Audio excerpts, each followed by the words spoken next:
할머니, 여긴 아무나 들어올 수 있는 곳이 아니에요. 보안 불러. 이 할머니 좀 여기서 치워주세요. 직원의 날카로운 목소리에 백화점 한복판이 얼어붙었습니다.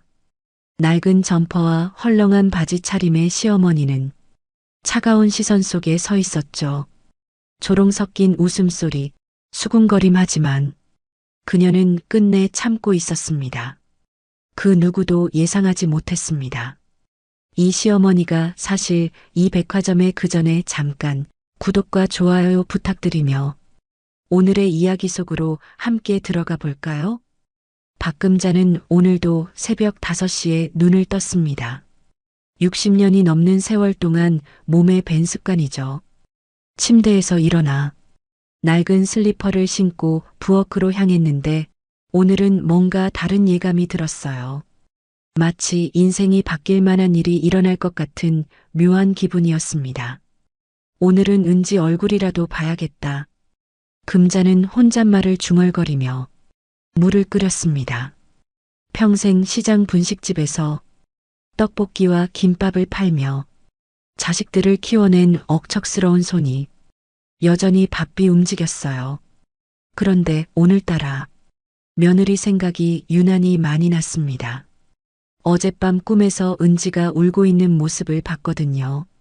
찬장에서 꺼낸 보리차를 우리며 금자는 며느리의 지난 5년을 떠올렸습니다.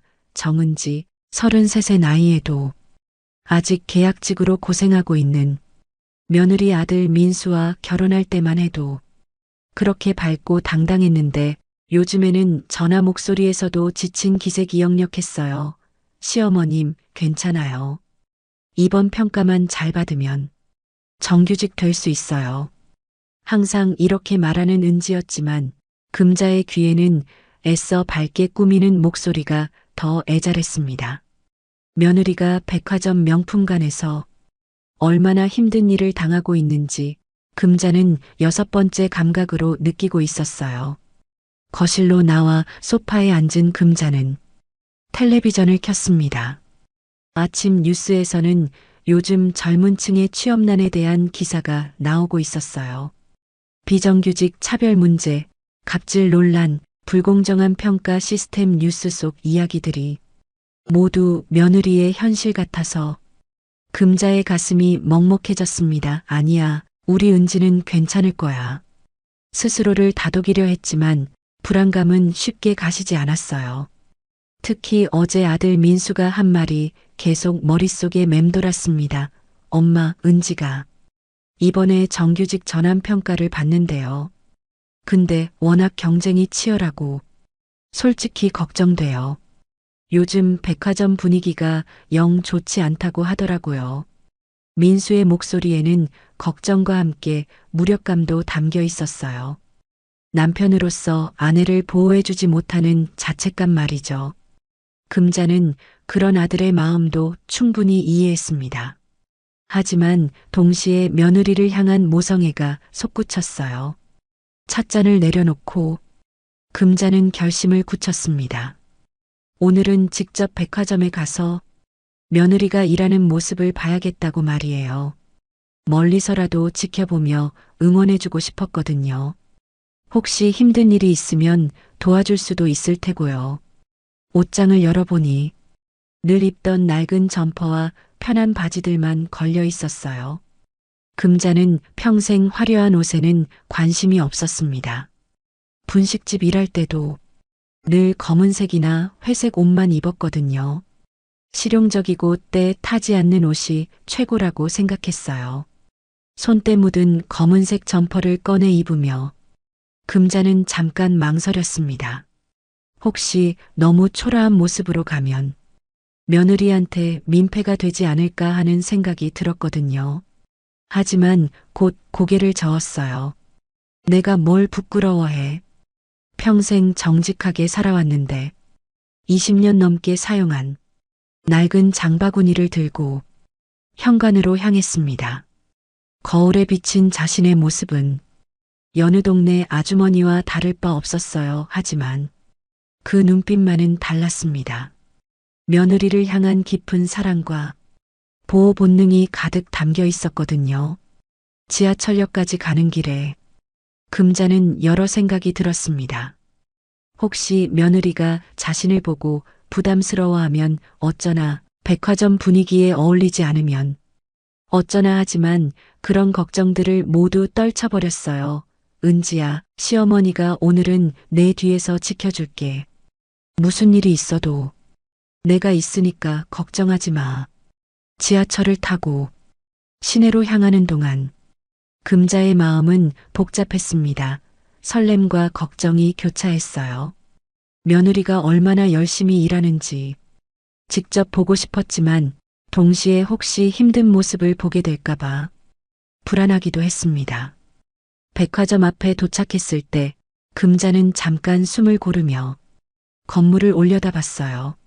화려한 외관과 명품 브랜드 로고들이 즐비한 모습에 살짝 위축되는 기분이었습니다. 하지만 며느리 생각에 다시 용기를 냈어요. 정문을 향해 걸어가는 금자의 걸음에는 결의가 담겨 있었습니다. 오늘 하루가 자신과 며느리의 인생을 완전히 바꿔놓을 거라는 사실을 전혀 예상하지 못한 채로 말이에요. 백화점 정문을 통과한 금자는 1층 로비의 화려함에 잠시 압도됐습니다. 반짝이는 대리석 바닥과 샹들리에 그리고 곳곳에 진열된 명품들이 마치 다른 세상 같았어요. 평생 시장통에서만 살아온 금자에게는 낯선 풍경이었습니다. 명품가는 3층이라고 했지? 금자는 에스컬레이터를 타고 올라가며 주변을 둘러봤어요. 잘 차려입은 손님들과 깔끔한 유니폼을 입은 직원들 사이에서 자신의 낡은 점퍼 차림이 유난히 눈에 띄는 것 같았습니다. 하지만 며느리 생각에 그런 시선들은 신경 쓰지 않기로 했어요. 3층에 도착하자 명품관 입구가 보였습니다. 금자는 가슴이 두근거렸어요. 저 안에서 며느리 은지가 열심히 일하고 있을 텐데 과연 어떤 모습일까요? 그런데 명품관 입구에서 한 무리의 직원들이 수군거리고 있었습니다. 금자는 자연스럽게 귀를 기울였어요. 오늘 정은지 평가 있는 날이지? 김 매니저, 준비는 다 됐어? 당연하지, 이미 다 정해진 일이야. 정은지는 이번에도 떨어뜨려야 해. 그래도 일은 잘하던데. 일을 잘한다고 다 되는 게 아니야. 라인이 중요한 거지. 우리 라인 아니면 절대 안 돼. 금자의 얼굴이 굳어졌습니다. 이게 무슨 소리인가요? 며느리의 평가가 이미 정해졌다는 말인가요? 명품관 입구로 다가가려던 금자를 한 매니저가 가로막았습니다. 아주머니, 죄송하지만 여긴 아무나 못 들어와요. 매니저의 목소리에는 노골적인 무시가 담겨 있었어요. 금자의 차림새를 위아래로 훑어보며 코웃음을 쳤습니다. 저는 직원 가족인데요. 직원 가족이라고요? 누구 가족이신데요? 정은지 시어머니입니다. 매니저의 표정이 더욱 차가워졌어요. 마치 벌레라도 본 듯한 얼굴이었습니다. 아, 정은지 시어머니. 그렇다고 해도 규정은 규정이에요. 특히 오늘은 중요한 평가가 있어서 더더욱 안 됩니다. 이때 지나가던 젊은 손님들이 금자를 보고 수군거렸어요. 저 아줌마 차림 좀 봐. 완전 촌스럽다. 백화점에. 저런 사람도 오늘 경비가 뭐 하는 거야? 아마 청소하러 온 거 아니야? 아니면 음식 배달? 젊은 손님들의 비웃음 섞인 말들이 금자의 귀에 꽂혔습니다. 평생 남에게 무시당하며 살지 않았던 금자였지만 이 순간만큼은 얼굴이 붉어졌어요. 하지만 꾹 참았습니다. 며느리 때문에 여기 온 것인데 소동을 일으킬 수는 없었거든요. 알겠습니다. 그럼 밖에서 기다리겠어요.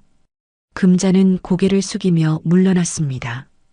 하지만 포기할 생각은 없었어요. 명품관 유리창 너머로 안쪽을 볼 수 있는 자리를 찾아 이동했습니다. 그곳에서 금자는 충격적인 광경을 목격했어요. 매니저와 몇 명의 직원들이 구석에 모여서 은밀한 대화를 나누고 있었는데 그들의 대화 내용이 또렷하게 들렸습니다. 정은지 이번에도 떨어뜨려야 한다니까. 계약직은 계약직이지. 무슨 정규직이야. 그런데 실력으로는 충분히 합격인데. 실력이 뭐가 중요해. 돈이 다 말해주는 거야. 박 과장이 자기 조카 넣으려고 얼마나 썼는데. 금자는 귀를 의심했어요. 뇌물이 오간다는 말인가요? 그래도 너무 노골적이면 문제가 되지 않을까? 괜찮아. 어차피 평가는 우리가 하는 거고 점수 조작은 얼마든지 가능하니까. 진상 고객 시나리오도 준비해뒀고. 진상 고객? 응. 일부러 물건 던지고 욕설하게 해서 정은지가 감정 조절 못하게 만드는 거야. 그러면 자연스럽게 점수 깎을 수 있지. 금자의 손이 부들부들 떨렸습니다. 이런 치졸한 음모가 있다니. 며느리가 아무리 열심히 해도 이길 수 없는 게임이었던 거예요. 내 며느리가 이렇게 당하고 있었다니. 금자는 분노로 온몸이 떨렸지만 동시에 냉정함도 유지했어요. 평생 장사를 하며 온갖 사람들을 상대해온 경험이 있었거든요. 이런 상황에서는 감정적으로 대응하면 안 된다는 것을 알고 있었습니다. 금자는 조용히 핸드폰을 꺼내 녹음 기능을 켰어요. 그리고 직원들에게 더 가까이 다가가며 그들의 대화를 더 자세히 들었습니다. 돈은 언제까지 받기로 했어? 오늘 평가 끝나고 바로 500만 원이야. 꽤 쏠쏠하지? 정은지 말고 다른 애들도 마찬가지? 당연하지. 이번에 떨어뜨릴 애들. 리스트 다 있어. 모두 우리 라인 아닌 애들이야. 금자는 더 이상 들을 수가 없었어요. 이것은 단순히 며느리만의 문제가 아니었습니다. 수많은 젊은이들이 이런 불공정한 시스템에 희생당하고 있었던 거예요. 내가 반드시 이 일을 밝혀내야 해. 우리 은지뿐만 아니라 모든 피해자들을 위해서. 금자의 눈에는 결의가 불타올랐습니다. 평생 정직하게 살아온 자신의 신념이 허용할 수 없는 일이었어요. 하지만 지금 당장은 참고 기다려야 했습니다. 더 확실한 증거를 잡기 위해서 말이죠.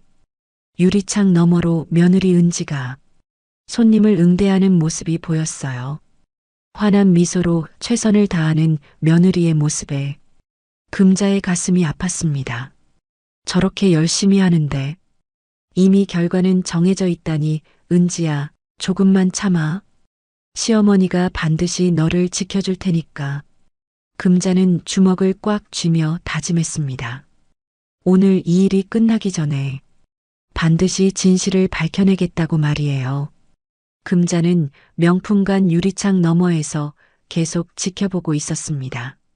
핸드폰 녹음은 여전히 진행 중이었고 직원들의 추가 대화를 놓치지 않으려고 귀를 바짝 세우고 있었어요. 그런데 이때 또 다른 충격적인 장면이 펼쳐졌습니다. 김 매니저가 한 남성과 은밀하게 만나는 모습이 보였어요. 그 남성은 정장을 말끔히 차려입고 있었지만 어딘지 수상한 분위기였습니다. 두 사람은 구석진 곳으로 이동해서 무언가를 주고받았어요. 이게 약속했던 금액이야. 확실히 처리해줘야 해. 남성이 봉투를 건네며 말했습니다. 김 매니저는 봉투를 받아들고는 주변을 살핀 후 답했어요.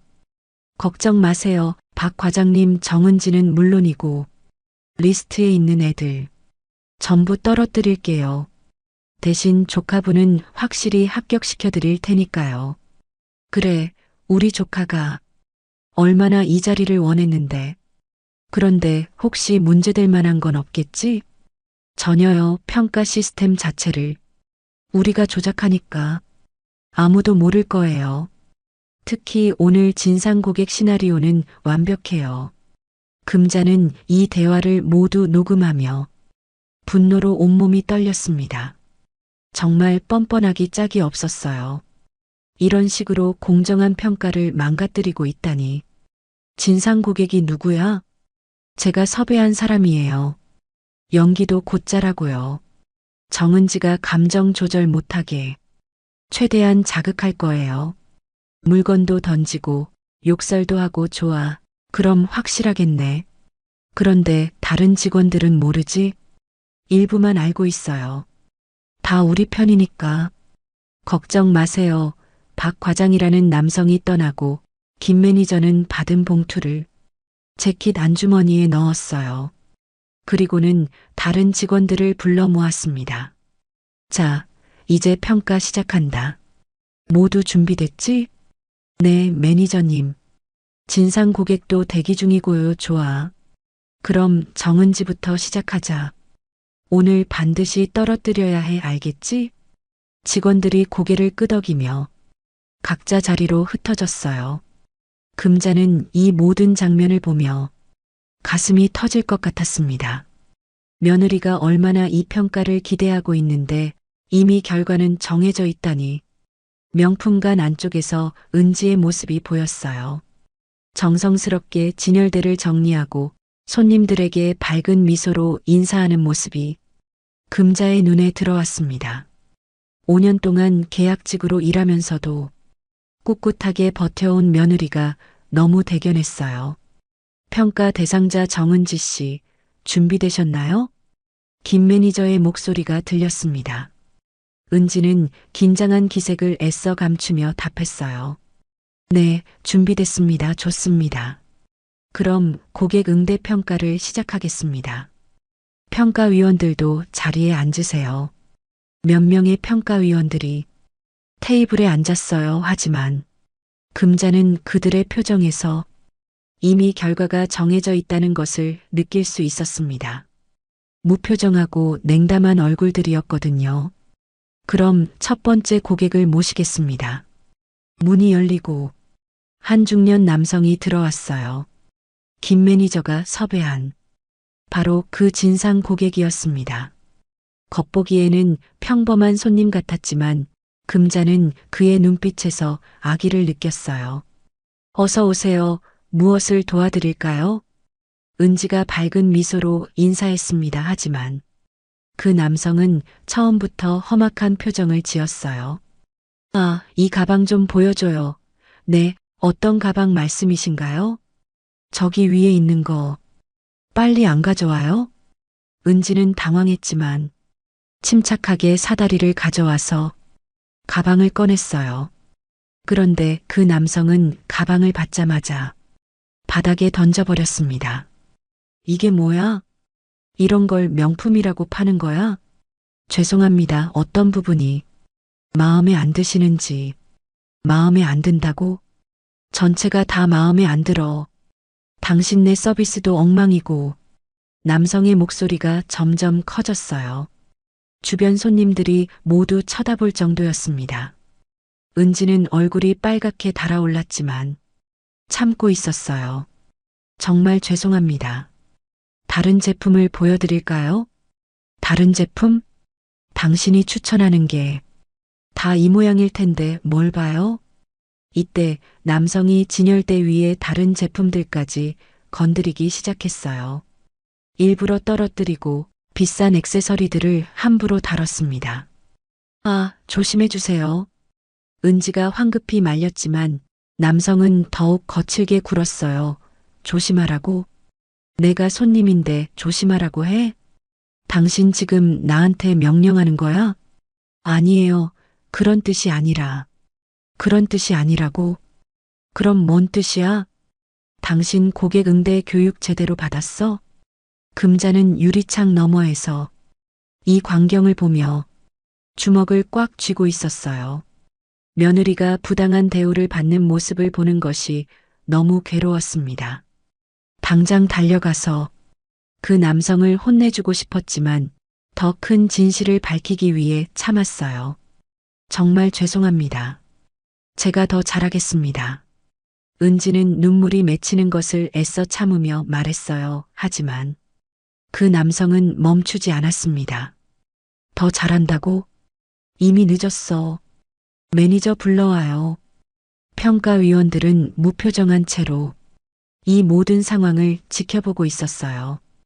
이미 돈을 받았기 때문에 은지를 도와줄 생각은 전혀 없었습니다. 금자의 핸드폰에는 이 모든 상황이 고스란히 녹음되고 있었어요. 불공정한 평가의 결정적 증거였습니다. 은지야, 조금만 더 참아. 시어머니가 반드시 이 상황을 뒤집어 놓을 테니까. 진상 고객의 행동은 점점 더 악랄해졌습니다. 금자는 유리창 너머에서 며느리가 당하는 모습을 보며 온몸이 떨렸어요. 하지만 더 확실한 증거를 잡기 위해 계속 참고 지켜봤습니다. 매니저님, 이 직원 때문에 기분이 완전히 망쳤어요. 진상 고객이 김 매니저를 향해 소리쳤어요. 김 매니저는 일부러 놀란 척하며 다가왔습니다. 아, 정말 죄송합니다. 무슨 일이신지 무슨 일이냐고요? 이 직원이 고객인 저를 무시하고 제품도 제대로 설명 못하고 심지어 명령조로 말하더라고요. 은지는 억울한 표정을 지었지만 아무 말도 할 수 없었어요. 평가 중이라서 반박할 수도 없는 상황이었거든요. 정은지 씨, 정말 그랬나요? 김 매니저가 일부러 엄한 목소리로 물었어요. 은지는 떨리는 목소리로 답했습니다. 아니에요. 저는 최선을 다해서 최선을 다했다고요? 그럼 왜 고객님이 이렇게 화를 내시겠어요? 그건 은지는 말문이 막혔어요. 아무리 생각해봐도 자신이 잘못한 것은 없었는데 이 상황을 어떻게 설명해야 할지 모르겠었습니다. 이때 진상 고객이 더욱 과격해졌어요. 갑자기 진열대 위에 명품 지갑을 집어 던진 것입니다. 이런 엉터리 서비스 받으려고 내가 여기 왔나요? 돈 돌려주세요. 지갑이 바닥에 떨어지며 큰 소리가 났어요. 주변에 있던 다른 손님들이 모두 놀라서 쳐다봤습니다. 은지는 급히 달려가서 지갑을 주워들었어요. 죄송합니다. 정말 죄송합니다. 은지가 고개를 숙이며 사과했지만 진상 고객은 멈추지 않았어요. 사과한다고 되는 일이에요? 이 지갑 얼마짜리인데 이렇게 던져도 된다고 생각해요? 정말 죄송합니다. 검사해보고 문제가 있으면 책임지겠습니다. 책임진다고요? 당신이 뭘로 책임져요? 월급도 얼마 안 받는 계약직이 뭘로? 진상 고객의 말에 은지의 얼굴이 창백해졌어요. 계약직이라는 말이 마치 비수처럼 가슴에 박혔습니다. 평가위원들 앞에서 이런 말을 들으니 더욱 참담했어요. 금자는 더 이상 참을 수 없었습니다.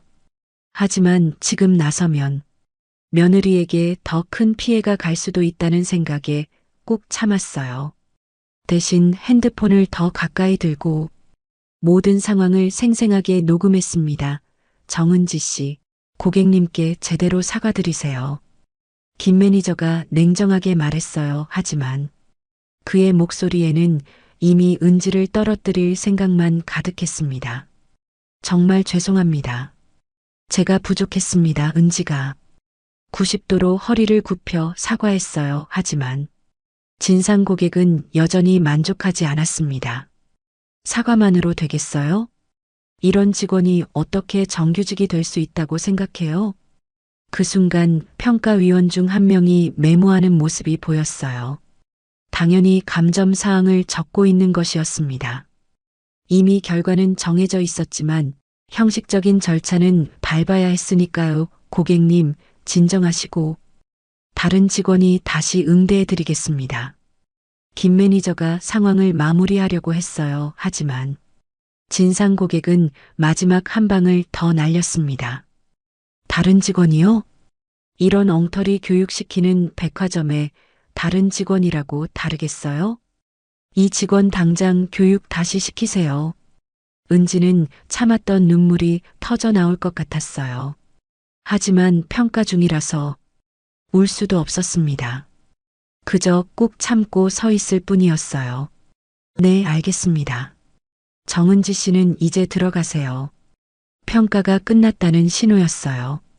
은지는 비틀거리며 뒤로 물러났습니다. 5년 동안 꿈꾸던 정규직 전환의 기회가 이렇게 무너져 내리는 순간이었어요. 평가위원들은 서로 눈짓을 주고받으며 점수를 매겼어요.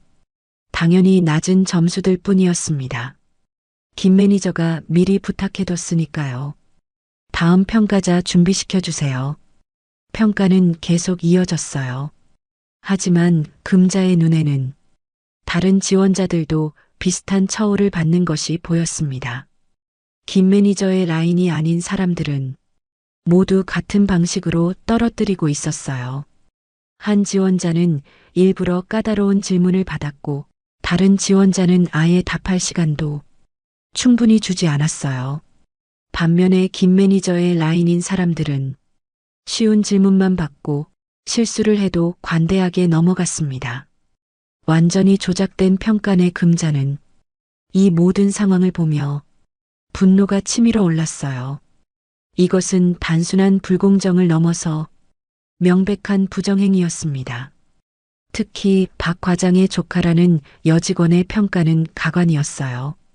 명백한 실수를 해도 평가위원들은 좋은 점수를 줬고 까다로운 고객 역할을 하는 사람도 일부러 쉽게 응대했습니다. 역시 우수한 평가네요. 합격입니다. 김 매니저가 만족스러운 표정으로 말했어요. 그리고는 다른 직원들과 눈짓을 주고받았습니다. 모든 것이 계획대로 진행되고 있다는 신호였어요. 금자는 핸드폰 화면을 확인했어요. 지금까지 모든 상황이 완벽하게 녹음되어 있었습니다. 뇌물 거래부터 시작해서 조작된 평가까지 결정적인 증거들이 모두 담겨 있었어요. 이제 충분해. 이 정도면 모든 것을 밝혀낼 수 있어. 하지만 금자는 아직 때가 아니라고 생각했어요. 더 결정적인 순간을 기다리고 있었습니다. 모든 부정행위가 끝나고 결과가 발표되는 순간에 모든 것을 공개하려고 했거든요. 은지는 평가가 끝난 후 한 구석에 앉아 있었어요.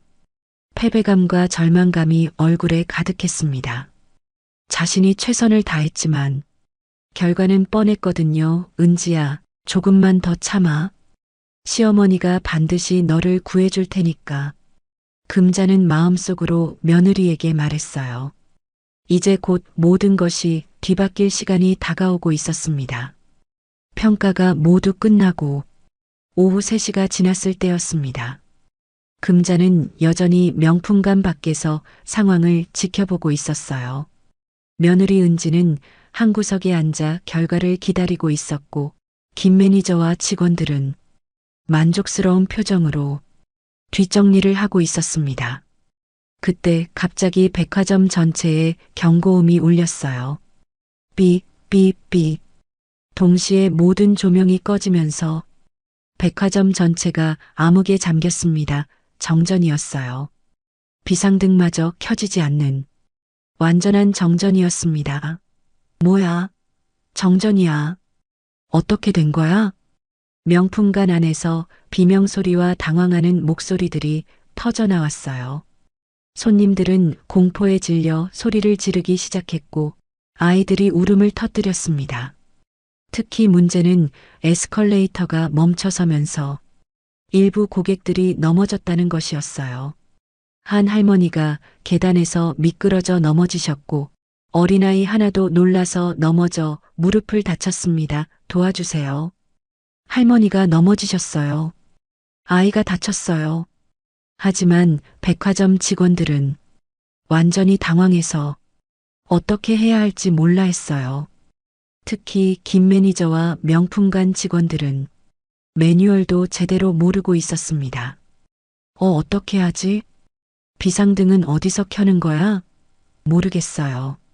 이런 상황은 처음이라. 매뉴얼 어디 있어? 빨리 찾아봐. 매뉴얼이 컴퓨터에 있는데 정전이라 못 보잖아요. 직원들은 허둥지둥 우왕좌왕하기만 했어요. 정작 손님들이 다치고 있는데 제대로 된 대응을 하지 못하고 있었습니다. 이때 금자가 나섰습니다.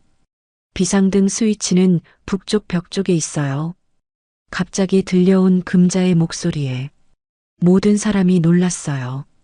어둠 속에서 낡은 점퍼를 입은 아주머니가 당당하게 지시하고 있었거든요. 누구세요?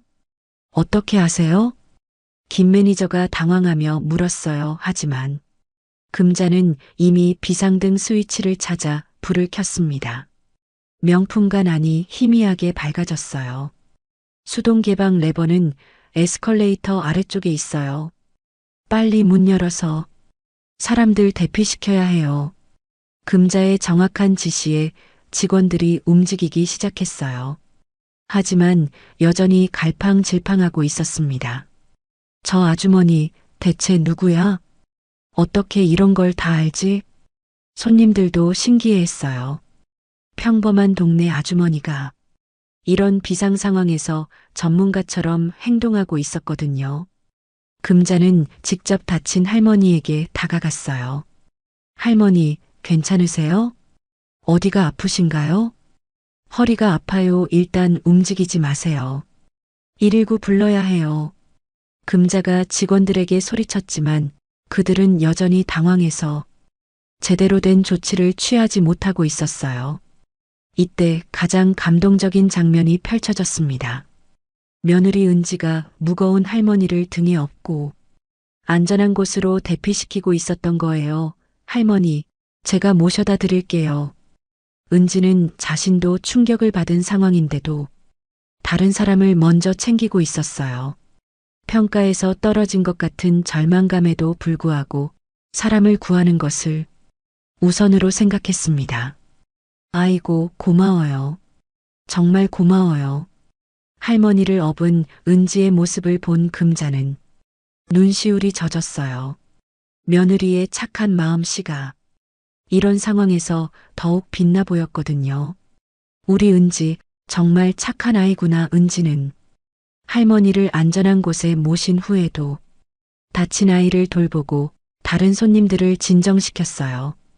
그 모습을 본 다른 손님들도 감동했습니다. 저 직원분 정말 대단하네요. 자기도 힘든 상황일 텐데 다른 사람부터 챙기다니.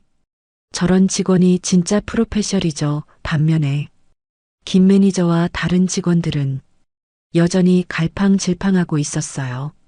심지어 일부는 자기들 안전만 챙기느라 손님들은 뒷전이었습니다. 금자는 이 모든 상황을 지켜보며 확신했어요. 진짜 실력 있고 인성 좋은 사람은 따로 있다는 것을 말이죠.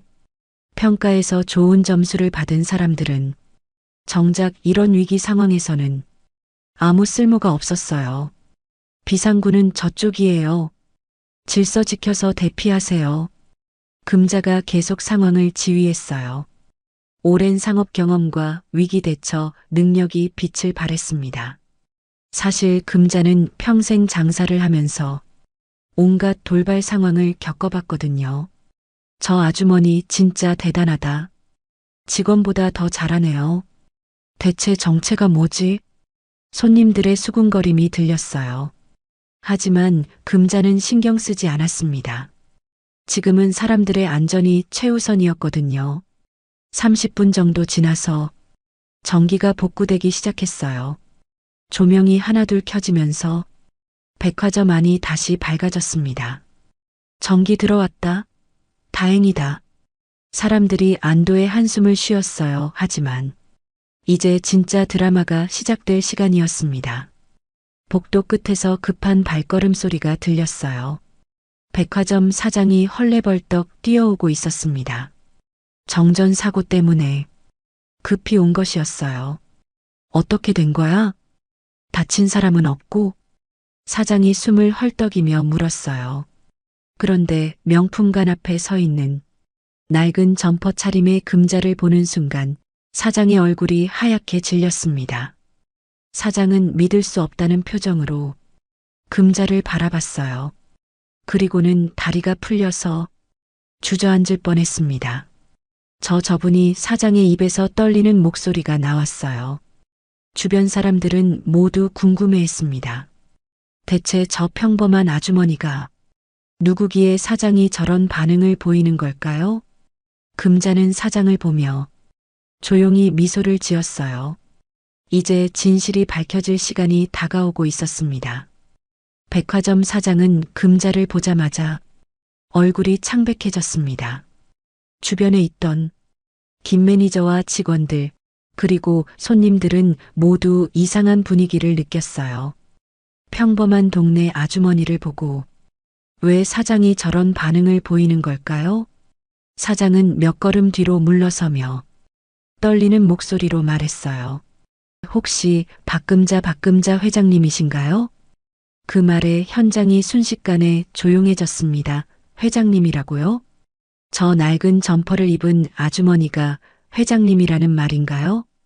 금자는 잠시 침묵을 유지하며 사장을 바라봤어요.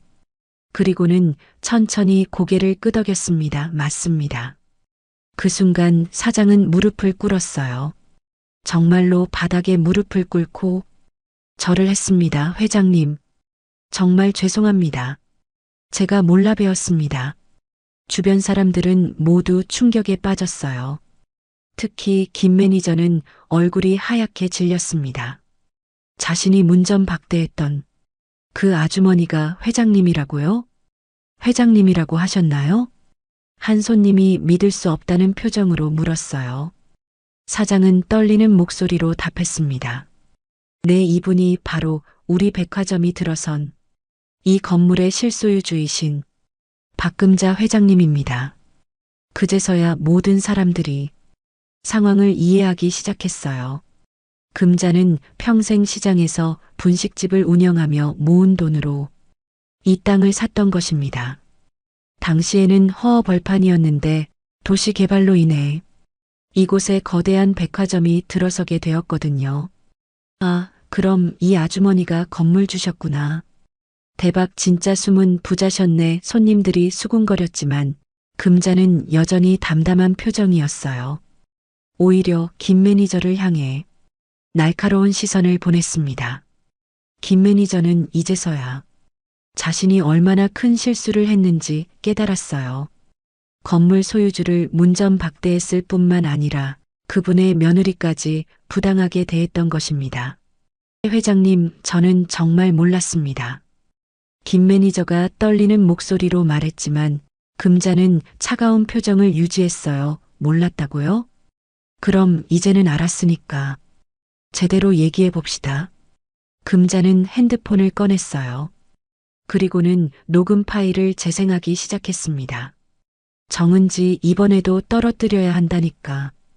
계약직은 계약직이지 무슨 정규직이야. 녹음된 김 매니저의 목소리가 명품관 전체에 울려 퍼졌어요. 모든 사람들이 충격에 빠졌습니다. 그런데 실력으로는 충분히 합격인데 실력이 뭐가 중요해. 돈이 다 말해주는 거야. 박 과장이 자기 조카 넣으려고 얼마나 썼는데 뇌물 거래에 대한 내용까지 고스란히 재생되자 현장이 아수라장이 되었어요. 평가위원들은 얼굴이 새파랗게 질렸고 김 매니저는 말 그대로 땅에 떨어져 앉았습니다. 이게 뭐예요? 우리가 한 말이 녹음되다니. 하지만 금자는 멈추지 않았어요. 계속해서 녹음 파일을 재생했습니다. 진상 고객 시나리오도 준비해뒀고 일부러 물건 던지고 욕설하게 해서 정은지가 감정 조절 못하게 만드는 거야. 진상 고객까지 조작된 것이었다는 사실이 밝혀지자 은지는 믿을 수 없다는 표정을 지었어요.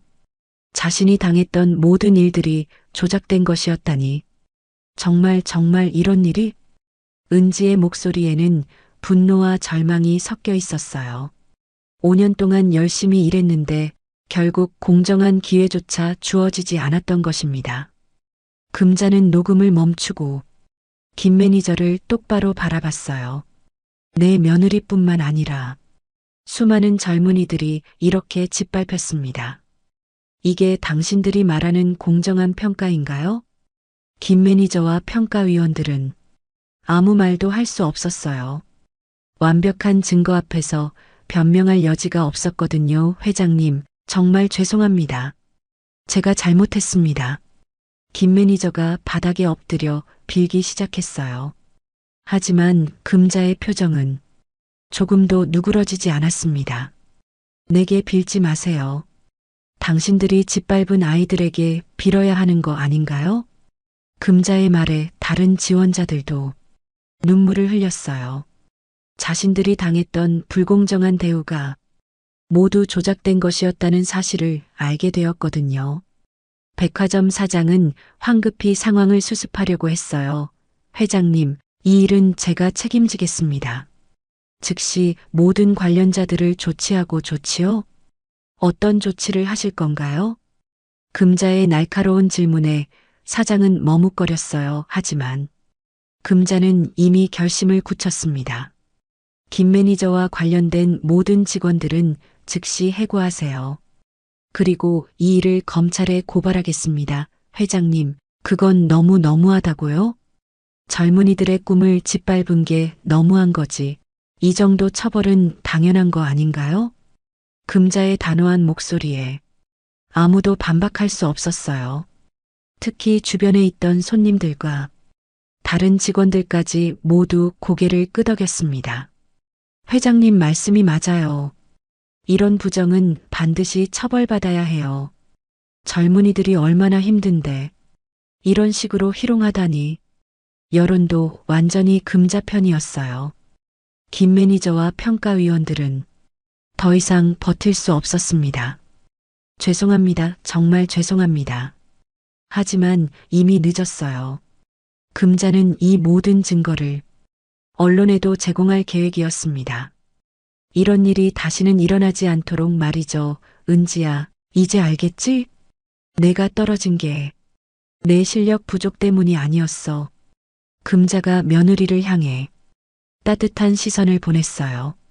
은지는 눈물을 흘리며 시어머니를 바라봤습니다. 어머님 정말 감사해요. 이제 모든 진실이 밝혀졌습니다. 하지만 진짜 드라마는 지금부터 시작될 예정이었어요. 금자의 폭로 이후 명품가는 완전히 뒤바뀌었습니다. 김 매니저와 평가위원들은 바닥에 주저앉아 용서를 빌고 있었고 백화점 사장은 급히 상황 수습에 나섰어요. 회장님, 정말 죄송합니다. 이런 일이 일어날 줄 몰랐습니다. 사장이 식은땀을 흘리며 말했어요. 하지만 금자는 차가운 표정을 유지했습니다. 몰랐다고요? 그럼 평소에 관리 감독을 제대로 안 했다는 얘기네요. 그건 아니면 알고도 묵인했거나요. 어느 쪽이든 책임은 피할 수 없어요. 금자의 말에 사장은 할 말을 잃었어요. 실제로 이런 관행이 암암리에 행해지고 있다는 것을 모르지 않았거든요.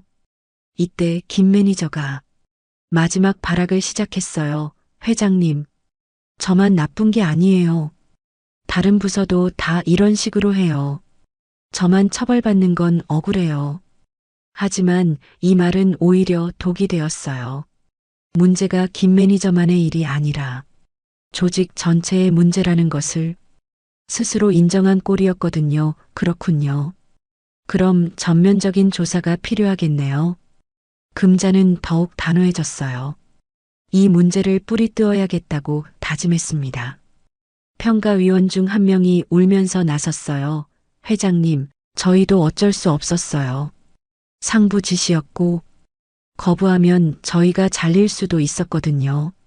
어쩔 수 없었다고요? 금자의 목소리에 분노가 담겼어요. 그럼 젊은이들이 당한 피해는 어쩔 수 있다는 말인가요? 당신들 자리 지키려고 다른 사람 인생 망쳐도 된다는 거예요? 평가위원은 더 이상 할 말이 없었어요. 결국 자신들의 이익을 위해 다른 사람을 희생시켰다는 것을 부정할 수 없었거든요. 이때 박 과장이 급히 달려왔어요. 소문을 듣고 온 것 같았습니다. 무슨 일이에요? 김 매니저, 무슨 일이야? 하지만 박 과장도 금자를 보자마자 상황을 파악했어요. 특히 자신이 건넨 뇌물 이야기가 녹음되었다는 것을 알고는 얼굴이 새파랗게 질렸습니다. 박 과장님도 오셨네요. 잘 됐어요. 금자가 차분하게 말했어요. 조카분 취업 축하드려요. 500만 원으로 산 자리가 그렇게 소중한가요? 박 과장은 아무 말도 할 수 없었어요. 모든 것이 드러난 상황에서 변명할 여지가 없었거든요. 저는 뭐요? 모르는 일이라고 하실 건가요? 금자는 핸드폰을 다시 꺼내 해당 부분을 재생했어요. 이게 약속했던 금액이야. 확실히 처리해줘야 해. 박 과장 자신의 목소리가 명품관 전체에 울려 퍼졌어요. 이제 변명할 수 없었습니다. 죄송합니다. 정말 죄송합니다. 박 과장도 무릎을 꿇고 빌기 시작했어요. 하지만 금자는 전혀 동정하지 않았습니다. 조카분은 어디 있나요? 불러오세요. 네. 부정으로 합격한 사람도 책임져야죠. 당장 불러오세요. 박 과장은 떨리는 손으로 전화를 걸었어요. 얼마 후 젊은 여성이 나타났는데 바로 박 과장의 조카였습니다. 삼촌, 무슨 일이에요? 하지만 상황을 파악한 조카의 얼굴도 창백해졌어요. 자신의 합격이 부정으로 이루어진 것이라는 사실을 깨달았거든요. 당신이 받은 합격 통지서 가져오세요. 금자가 차분하게 말했어요. 조카는 떨리는 손으로 합격 통지서를 꺼냈습니다. 금자는 그 통지서를 받아들고는 눈앞에서 찢어버렸어요. 이제부터 당신의 합격은 무효입니다. 안 돼요. 저도 모르는 일이었어요. 조카가 울부짖었지만 금자는 단호했어요. 몰랐다고 해도 부정으로 얻은 자리는 정당하지 않아요. 다시 공정한 절차를 거쳐서 실력으로 도전하세요. 주변에서 지켜보던 사람들이 박수를 쳤어요. 잘했어요. 당연한 일이죠. 부정으로 취업하면 안 되는 거예요. 이제 금자는 본격적인 조치에 나섰어요. 사장님, 김 매니저와 관련 평가위원들, 그리고 박 과장까지 모두 즉시 해고 조치하세요. 네, 알겠습니다. 그리고 이 사건을 검찰에 고발하겠어요. 뇌물수수와 업무 방해죄로 말이죠, 회장님. 그건 너무 사장이 말렸지만 금자는 물러서지 않았어요. 너무하다고요? 그럼 피해자들에게는 뭐라고 할 건가요? 이때 은지가 나섰어요. 어머님, 저는 괜찮아요. 이제 진실이 밝혀졌으니까. 하지만 금자는 고개를 저었어요. 은지야, 이건 너만의 문제가 아니야. 앞으로도 이런 일이 계속 일어날 수 있어. 반드시 막아야 해. 금자의 결의에 찬 목소리에 모든 사람이 감동했어요. 자신의 며느리만 생각하는 게 아니라 모든 젊은이들의 미래를 생각하고 있었거든요. 그리고 오늘 피해를 받은 모든 지원자들에게는 재평가 기회를 주세요. 이번에는 정말 공정하게 말이에요. 네, 그렇게 하겠습니다. 사장이 고개를 끄덕였어요. 이제 선택의 여지가 없었습니다. 그리고 앞으로는 이런 일이 절대 일어나지 않도록 시스템을 바꾸세요. 외부 감사도 받고 투명한 평가 기준도 만들고요. 알겠습니다. 회장님, 금자는 주변을 둘러봤어요. 김 매니저와 그의 동조자들은 모두 절망에 빠져 있었고 피해자들은 희망에 찬 눈빛을 보내고 있었습니다. 이제 끝났어요. 정의가 승리했어요. 금자의 선언에 명품관 전체가 박수로 가득했어요. 마침내 부정과 불공정이 무너지고 진실이 승리하는 순간이었습니다. 그로부터 일주일이 지났습니다. 백화점 부정평가 사건은 언론에 대서특필되었고 김 매니저와 박 과장은 구속수사를 받게 되었어요. 관련된 평가위원들도 모두 해고되었고 검찰 수사까지 받고 있었습니다. 금자는 아침 일찍 백화점으로 향했어요. 오늘은 재평가 결과 발표가 있는 날이었거든요.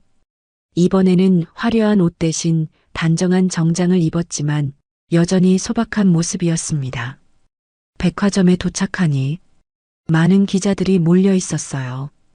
이 사건이 얼마나 큰 파장을 일으켰는지 알 수 있었습니다.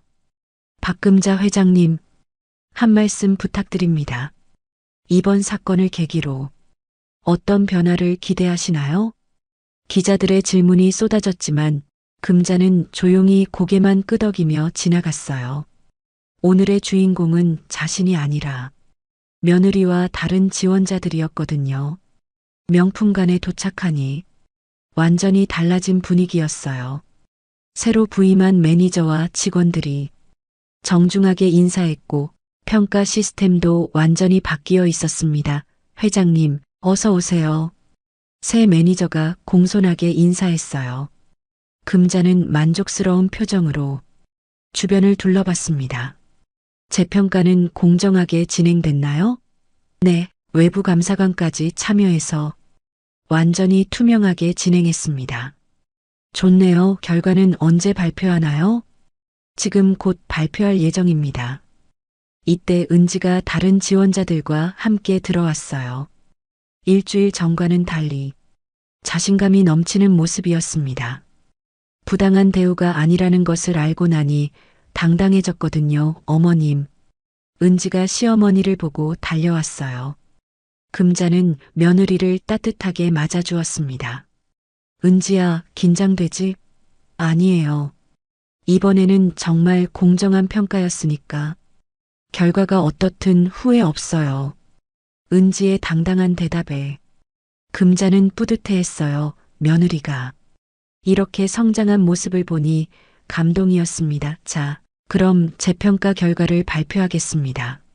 새 매니저가 마이크를 잡았어요. 모든 사람들이 긴장하며 결과를 기다렸습니다. 먼저 이번 재평가는 완전히 새로운 시스템으로 진행되었습니다. 외부 전문가들이 참여했고 모든 과정이 녹화되어 투명성을 확보했습니다. 박수가 터져 나왔어요. 정말 공정한 평가였다는 것을 모두가 확신할 수 있었거든요. 그럼 합격자를 발표하겠습니다. 정은지 씨. 은지의 이름이 호명되는 순간 명품관 전체가 환호성으로 가득했어요. 특히 일주일 전 정전 사고 때 은지의 모습을 봤던 손님들이 가장 크게 박수를 쳤습니다. 축하해요. 정말 잘 됐어요. 당연한 결과예요. 은지는 눈물을 참을 수 없었어요. 5년 동안 꿈꿔왔던 정규직 전환이 마침내 이루어진 것입니다. 하지만 이번에는 정말 자신의 실력으로 쟁취한 것이었어요. 어머님 정말 감사해요. 은지가 금자를 껴안으며 눈물을 흘렸어요. 금자도 눈시울이 젖었습니다. 은지야, 넌 충분히 잘났어. 이제 알겠지? 네, 어머님. 정말 고마워요. 하지만 금자에게는 더 중요한 일이 남아 있었어요. 다른 합격자들도 발표되었는데 모두 정말 실력 있는 사람들이었습니다. 일주일 전 부당한 대우를 받았던 지원자들 대부분이 합격했어요. 정말 다행이에요. 실력 있는 사람들이 제대로 인정받게 되어서 말이에요. 금자가 만족스러운 표정으로 말했어요. 이제 진짜 목표를 향해 나아갈 때였습니다. 며칠 후 금자는 백화점 전체 직원 회의에 참석했어요. 오늘은 새로운 시스템을 발표하는 날이었습니다. 여러분, 이번 사건을 계기로 우리 백화점은 업계 최초로 계약직 차별 없는 제도를 도입합니다.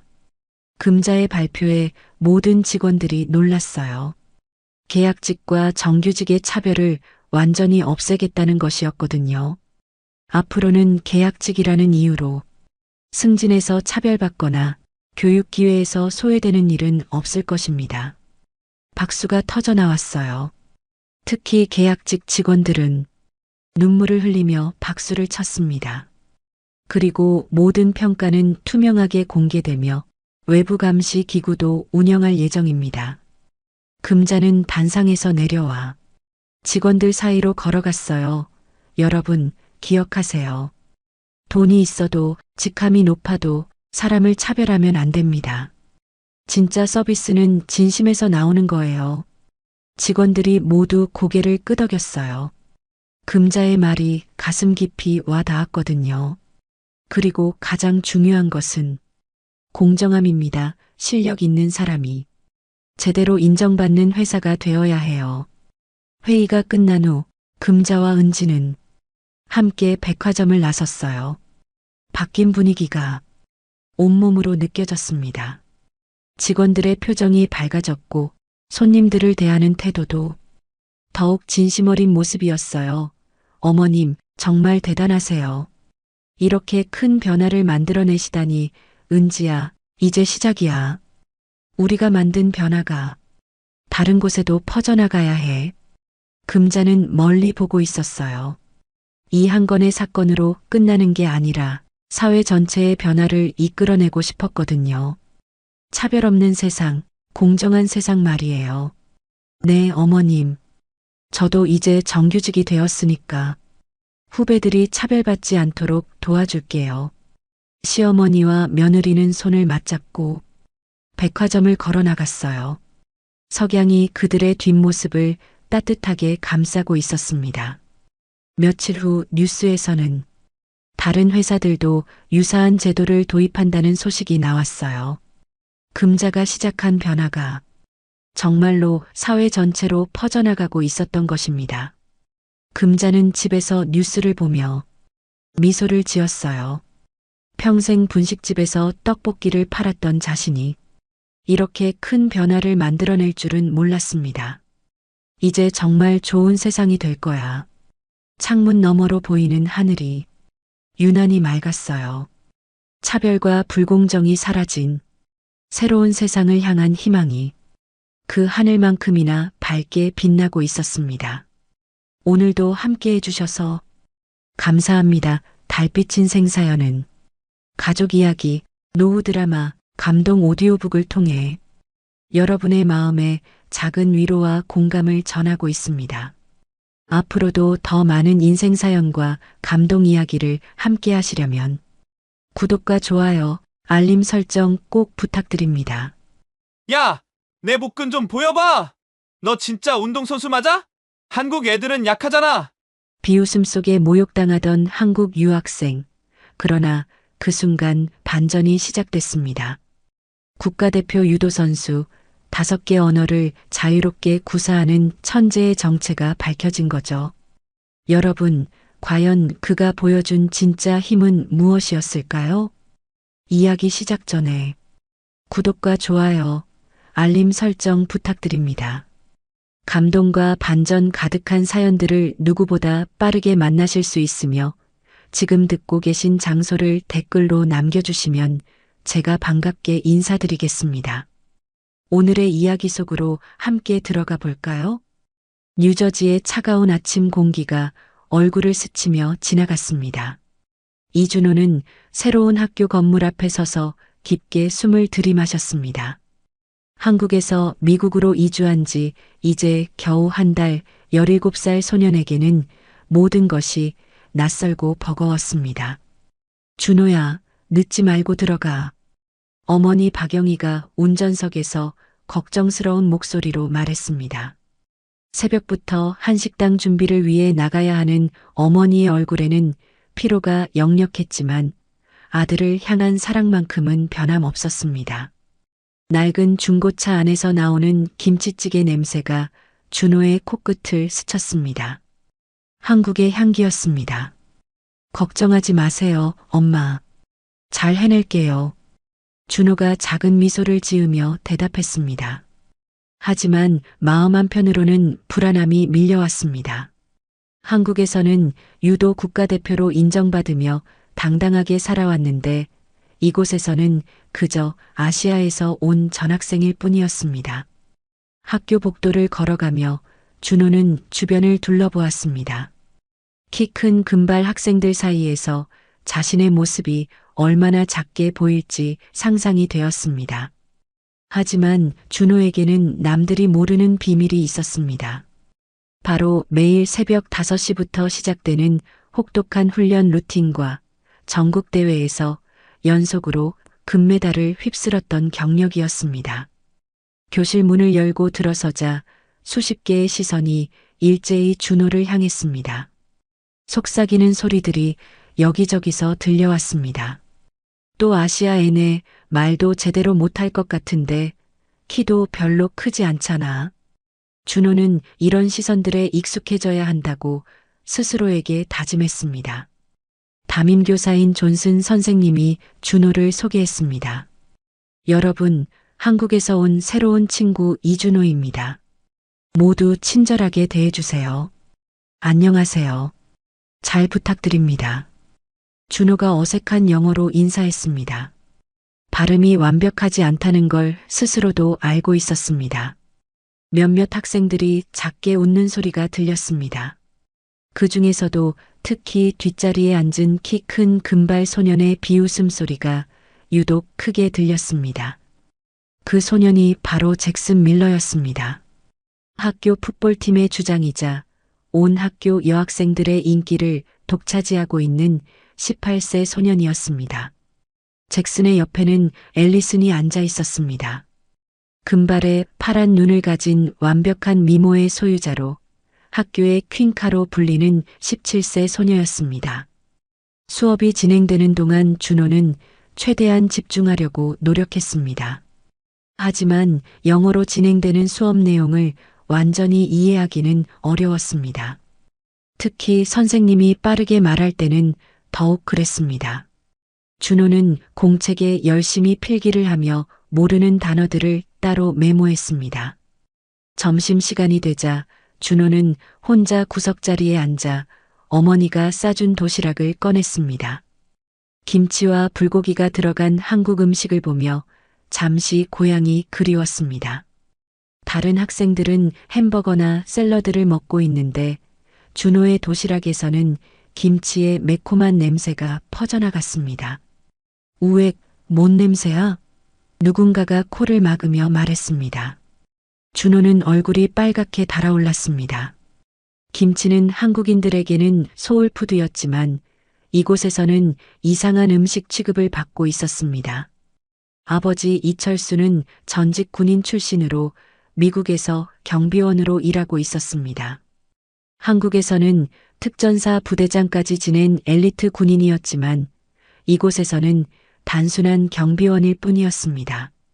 가난했지만 부모님은 항상 준호의 꿈을 응원해 주셨습니다.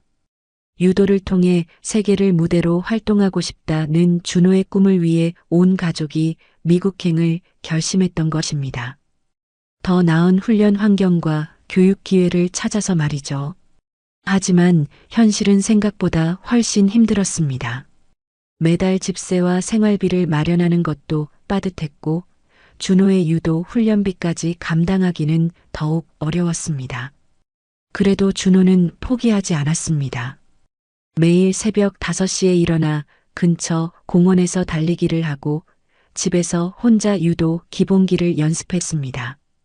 팔굽혀펴기 500개, 윗몸 일으키기 1000개는 기본이었습니다. 이런 훈련을 통해 다져진 준호의 몸은 겉보기와는 전혀 다른 근육질의 탄탄한 체격을 자랑했습니다.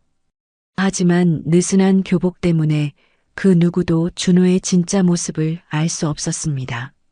심지어 준호 자신도 굳이 자신의 실력을 드러내려 하지 않았습니다. 겸손함이 미덕이라고 배워왔기 때문입니다. 오후 수업이 끝나고 준호는 학교 도서관으로 향했습니다. 한국에서부터 다져온 어학 실력을 더욱 키우기 위해서였습니다. 이미 한국어, 영어, 일본어, 스페인어, 러시아어까지 5개 언어를 구사할 수 있었지만 아직 완벽하지는 않았습니다. 언어는 소통의 달이다. 아버지가 항상 하시던 말씀이었습니다. 군대에서 다국적군과 함께 일했던 아버지는 언어의 중요성을 누구보다 잘 알고 계셨습니다. 그래서 어린 시절부터 준호에게 다양한 언어를 배우도록 격려하셨던 것입니다. 도서관에서 영어 문법책을 펼쳐든 준호의 모습을 본 몇몇 학생들이 수군거렸습니다. 공부벌레네, 아시아 애들은 다 저래. 하지만 준호는 신경 쓰지 않았습니다. 목표가 분명했기 때문입니다. 1시간 동안 집중해서 공부하던 준호는 시계를 보고 일어났습니다. 집에 돌아가서 저녁 준비를 도와드려야 했습니다. 복도를 걸어 나오는데 갑자기 앞을 가로막는 그림자가 나타났습니다. 잭슨 밀러였습니다. 풋볼 유니폼을 입은 그의 어깨는 준호보다 한참 넓어 보였고 키도 준호보다 머리 하나는 더 컸습니다. 야, 한국애야. 잭슨이 비웃음을 띤 목소리로 말했습니다. 너 여기서 뭐 하는 거야? 공부나 하고 있었나? 준호는 조용히 고개를 끄덕였습니다. 응. 공부하고 있었어. 역시 아시아 애답네. 잭슨의 뒤에서 몇몇 친구들이 낄낄거리며 웃었습니다. 그런데 말이야, 너 운동은 전혀 안 해 보이는데? 그 가냘픈 팔로 뭘 할 수 있겠어? 그때 앨리슨이 다가왔습니다. 긴 금발을 휘날리며 걸어오는 그녀의 모습에 복도에 있던 남학생들의 시선이 모두 집중되었습니다. 잭슨, 뭐 하는 거야? 아, 앨리슨. 마침 잘 왔어. 잭슨이 준호를 가리키며 말했습니다. 이 친구가 한국에서 왔다는데 운동선수라고 하더라고. 그런데 영 믿기지가 않아서 말이야. 앨리슨이 준호를 위아래로 훑어보았습니다. 그녀의 파란 눈에는 호기심과 약간의 비웃음이 섞여 있었습니다. 정말? 무슨 운동해? 유도요. 준호가 작은 목소리로 대답했습니다. 유도? 잭슨이 크게 웃었습니다. 그거 일본 거 아니야? 한국에서도 하나? 준호의 얼굴이 약간 굳어졌습니다. 유도의 기원에 대한 오해를 받는 것은 처음이 아니었지만 여전히 불쾌했습니다. 유도는 일본에서 시작되었지만 지금은 전 세계적인 스포츠야. 한국도 유도 강국 중 하나이고, 영어는 제법 하네. 앨리슨이 놀란 듯 말했습니다. 그런데 정말 유도 선수라고? 전혀 그렇게 안 보이는데? 준호는 대답하지 않았습니다. 증명할 필요를 느끼지 않았기 때문입니다. 하지만 잭슨은 계속해서 도발했습니다. 야, 그럼 한번 보여줘봐. 너 진짜 운동선수 맞아? 잭슨이 준호의 어깨를 툭툭 쳤습니다. 이 말라깽이 팔로 뭘 할 수 있다는 거야? 주변에 있던 학생들이 하나둘씩 모여들기 시작했습니다. 복도에는 구경꾼들의 웅성거림이 점점 커졌습니다. 뭐야, 사우나. 저 아시아에 괜찮겠어? 앨리슨이 갑자기 아이디어가 떠올랐다는 듯 손뼉을 쳤습니다. 아, 맞다. 잭슨, 내일이 점심시간에 체력장 테스트 있잖아. 그때 한번 보면 되겠네. 좋은 생각이야. 잭슨이 환한 미소를 지었습니다. 그런데 그 미소에는 악의가 가득했습니다. 한국 애야, 내일 점심시간에 체육관에서 보자. 내가 진짜 운동선수인지 확인해 볼게. 특히 볶음 말이야. 앨리슨이 준호의 배 부분을 힐끗 보며 말했습니다. 운동선수라면 복근은 기본이잖아. 한번 까봐. 정말 탄탄한지 확인해 보게. 준호의 얼굴이 빨갛게 달아올랐습니다. 복근을 보여달라니 이런 모욕적인 요구를 받아본 적이 없었습니다. 하지만 거부하면 더욱 약해 보일 것 같았습니다. 왜 대답 안 해? 잭슨이 준호의 앞에 바짝 다가섰습니다.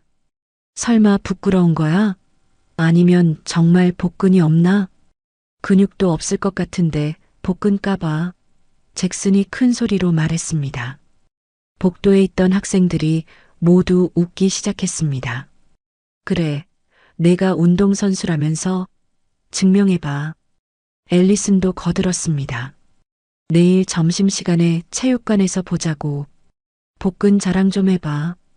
준호는 주먹을 꽉 쥐었습니다. 한국에서라면 이런 상황에서 자신의 실력을 보여줄 수 있었을 것입니다. 하지만 이곳에서는 조용히 참고 넘어가는 것이 최선인 것 같았습니다. 내일 보자, 한국애야. 잭슨이 마지막으로 한마디 던지고 친구들과 함께 사라졌습니다. 앨리슨도 준호를 한 번 더 훑어본 후 따라갔습니다. 학생들이 하나둘 흩어지자 준호는 혼자 남겨졌습니다. 가슴이 답답했습니다. 한국에서는 존경받던 국가대표 선수였는데 이곳에서는 조롱거리가 되고 있었습니다. 집으로 가는 길에 준호는 계속해서 생각에 잠겼습니다. 내일 정말로 복근을 보여줘야 할까요? 아니면 그냥 피해가는 것이 좋을까요? 하지만 피한다면 앞으로 더욱 무시당할 것이 뿐입니다. 집에 도착하자 어머니 박영희가 음식을 준비하고 있었습니다.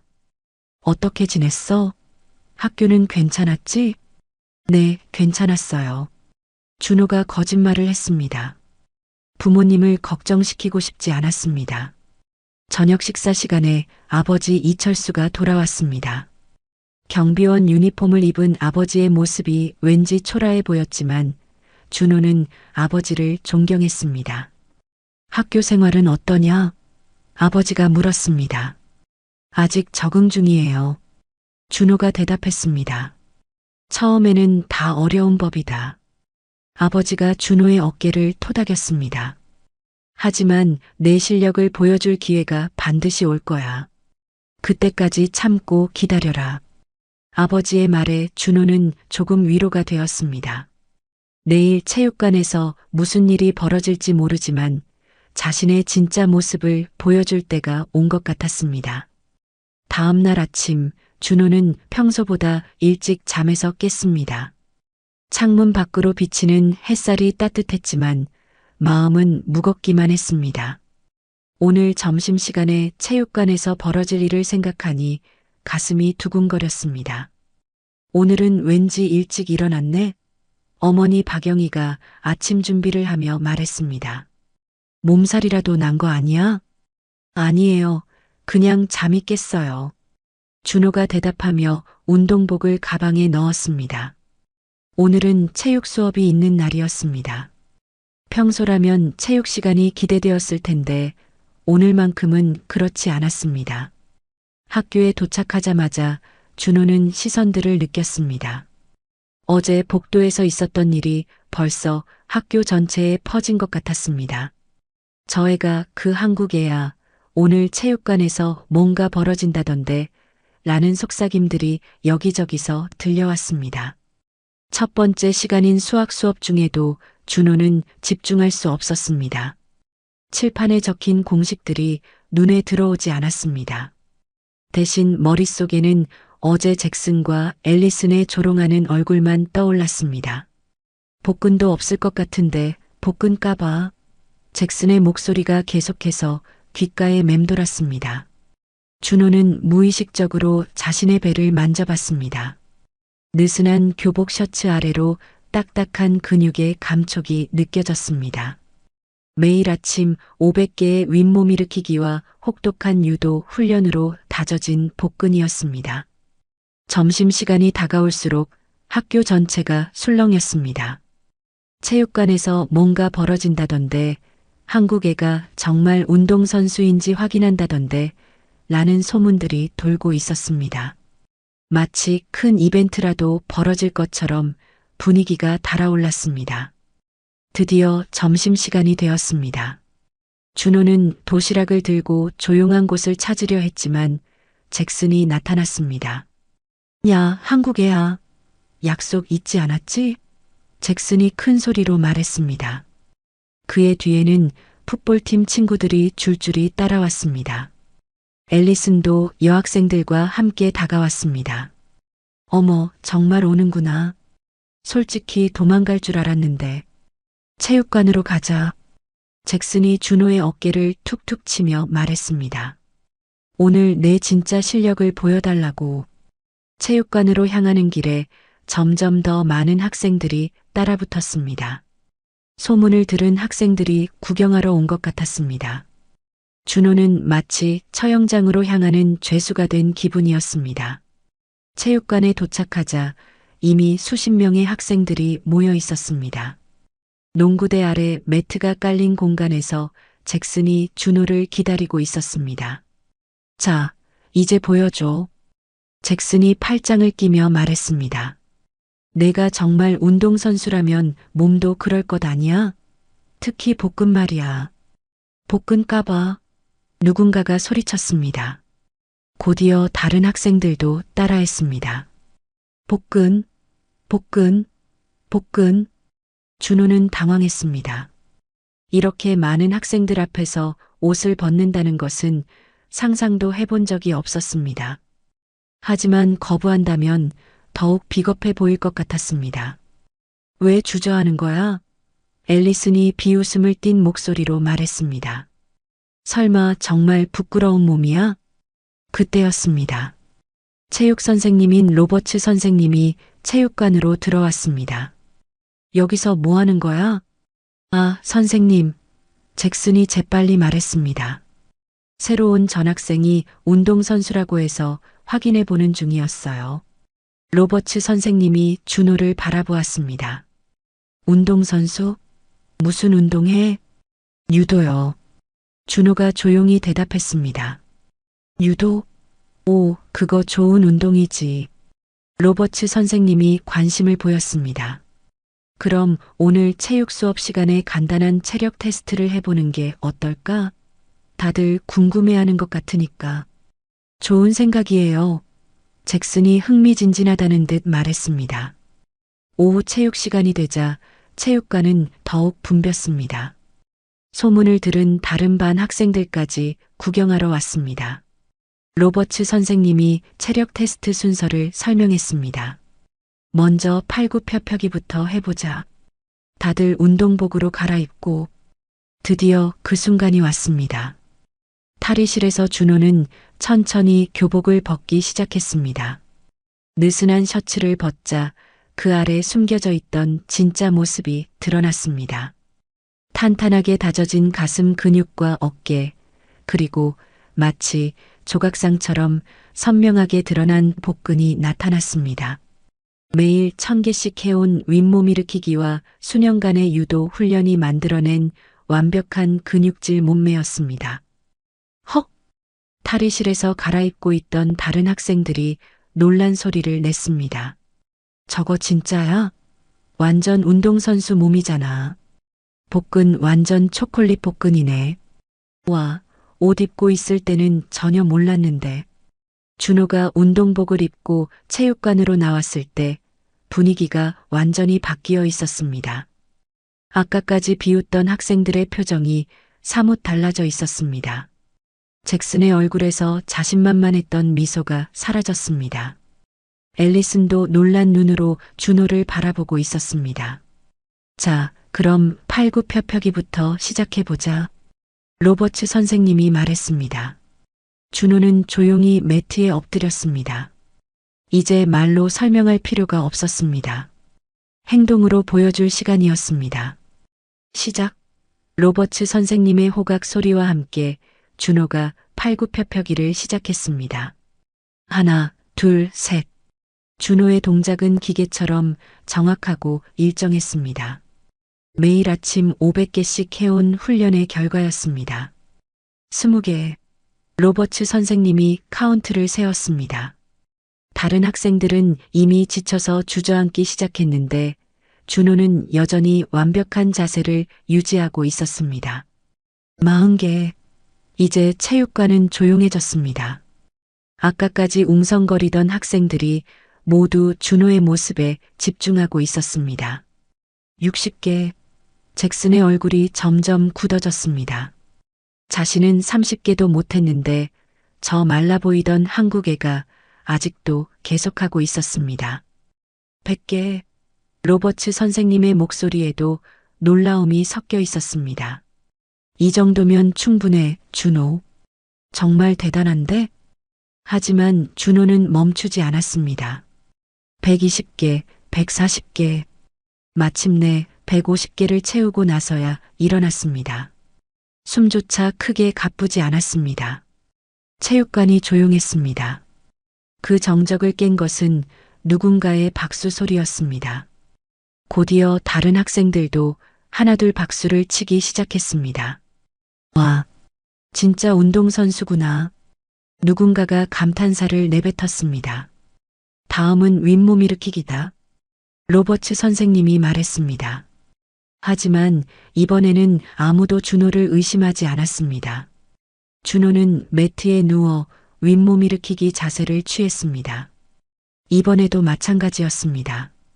하나, 둘, 셋. 정확하고 빠른 동작이 계속되었습니다. 이건 더 놀라운데? 앨리슨이 친구에게 속삭였습니다. 완전 기계 같아. 100개. 로버츠 선생님이 세는 것을 포기하고 그냥 지켜보기만 했습니다. 준호는 200개, 300개를 넘어서도 계속했습니다. 그만해도 돼. 로버츠 선생님이 말했습니다. 이 정도면 충분히 증명됐어. 준호가 일어서자 체육관에서 박수와 환호가 터져 나왔습니다. 아까까지 그를 비웃던 학생들이 이제는 경외의 눈빛으로 바라보고 있었습니다. 준호, 정말 대단해. 로버츠 선생님이 감탄했습니다. 너 정말 유도 선수 맞구나. 몇 년이나 했어? 8살 때부터 했으니까. 거의 10년 정도. 준호가 겸손하게 대답했습니다. 10년? 잭슨이 놀란 듯 중얼거렸습니다. 자신은 풋볼을 겨우 3년 했을 뿐인데 준호는 거의 평생을 유도와 함께 살아온 것이었습니다. 그때 한 학생이 질문했습니다. 근데 유도가 뭐야? 잘 모르겠는데. 준호는 잠시 망설였습니다. 지금까지 자신에 대해 많이 말하지 않았는데 갑자기 설명하려니 쑥스러웠습니다. 유도는 준호가 말을 시작했습니다. 상대방의 힘을 이용해서 던지거나 누르는 무술이야. 일본에서 시작됐지만 지금은 올림픽 정식 종목이기도 하고. 올림픽? 앨리슨이 눈을 크게 떴습니다. 설마 너도 올림픽 나갈 수 있는 거야? 준호의 얼굴이 빨갛게 달아올랐습니다. 아직은 청소년 대표야. 성인 대표가 되려면 더 열심히 해야지. 청소년 대표? 로버츠 선생님이 더욱 놀랐습니다. 국가대표라는 뜻이야? 네. 한국 청소년 유도 국가대표입니다. 준호가 조용히 대답했습니다. 체육관이 다시 조용해졌습니다. 이번에는 경악에 가까운 정적이었습니다. 국가대표라니, 그것도 한국이라는 유도 강국의 대표라니. 미쳤다. 잭슨이 작은 소리로 중얼거렸습니다. 진짜 국가대표구나. 그때 앨리슨이 다가왔습니다. 준호, 미안해. 어제 너무 심했던 것 같아. 괜찮아. 준호가 웃으며 대답했습니다. 저도 처음에는 어떻게 해야 할지 몰랐어요. 하지만 잭슨은 여전히 받아들이기 어려운 듯 했습니다. 그럼 왜 진작 말하지 않았어? 국가대표면 자랑할 만한 거잖아. 준호는 잠시 생각했습니다. 자랑하려고 운동하는 게 아니라서. 그리고 실력은 말로 하는 게 아니라 보여주는 거라고 배웠거든. 이 말에 체육관이 다시 조용해졌습니다. 준호의 겸손함이 오히려 더 큰 감동을 주었습니다. 로버츠 선생님이 박수를 치며 말했습니다. 정말 훌륭한 마음가짐이야, 준호. 너야말로 진짜 스포츠맨이구나. 그때 누군가가 질문했습니다. 그럼 유도 기술도 보여줄 수 있어? 아, 그건. 준호가 망설였습니다. 유도는 위험할 수 있어서 안전하게 시범만 보여주면 어떨까? 로버츠 선생님이 제안했습니다. 나도 궁금하네. 그럼 간단한 기본 기술 정도는. 준호가 고개를 끄덕였습니다. 잭슨이 갑자기 나섰습니다. 나랑 해봐. 아니야. 위험해. 준호가 말했습니다. 괜찮아. 나도 풋볼 하니까 맨날 부딪히는 거 익숙해. 잭슨이 고집했습니다. 아마도 체면을 회복하고 싶었던 것 같습니다. 로버츠 선생님이 걱정스럽게 말했습니다. 정말 안전하게 할 수 있어? 네, 천천히 보여드릴게요. 준호가 대답했습니다. 두 소년이 매트 중앙에 섰습니다. 체육관의 모든 학생들이 숨을 죽이고 지켜보았습니다. 과연 어떤 일이 벌어질까요? 매트 중앙에 선 두 소년의 모습을 보며 체육관의 모든 학생들이 숨을 죽였습니다. 잭슨은 여전히 자신만만한 표정을 짓고 있었지만 준호는 진지한 얼굴로 안전을 확인하고 있었습니다. 정말 천천히 할게. 다치면 안 되니까. 준호가 다시 한번 당부했습니다. 알았어, 알았어. 빨리 해봐. 잭슨이 성급하게 말했습니다. 준호는 잭슨에게 기본 자세를 알려주었습니다. 이렇게 서서, 그리고 내 도복, 아니, 운동복을 잡아. 두 소년이 서로의 운동복을 잡고 마주 섰습니다. 키 차이 때문에 준호가 더 작아 보였지만 이상하게도 준호에게서 나오는 아우라가 더 강해 보였습니다. 준비됐어? 준호가 물었습니다. 응. 잭슨이 대답했습니다. 그 순간이었습니다.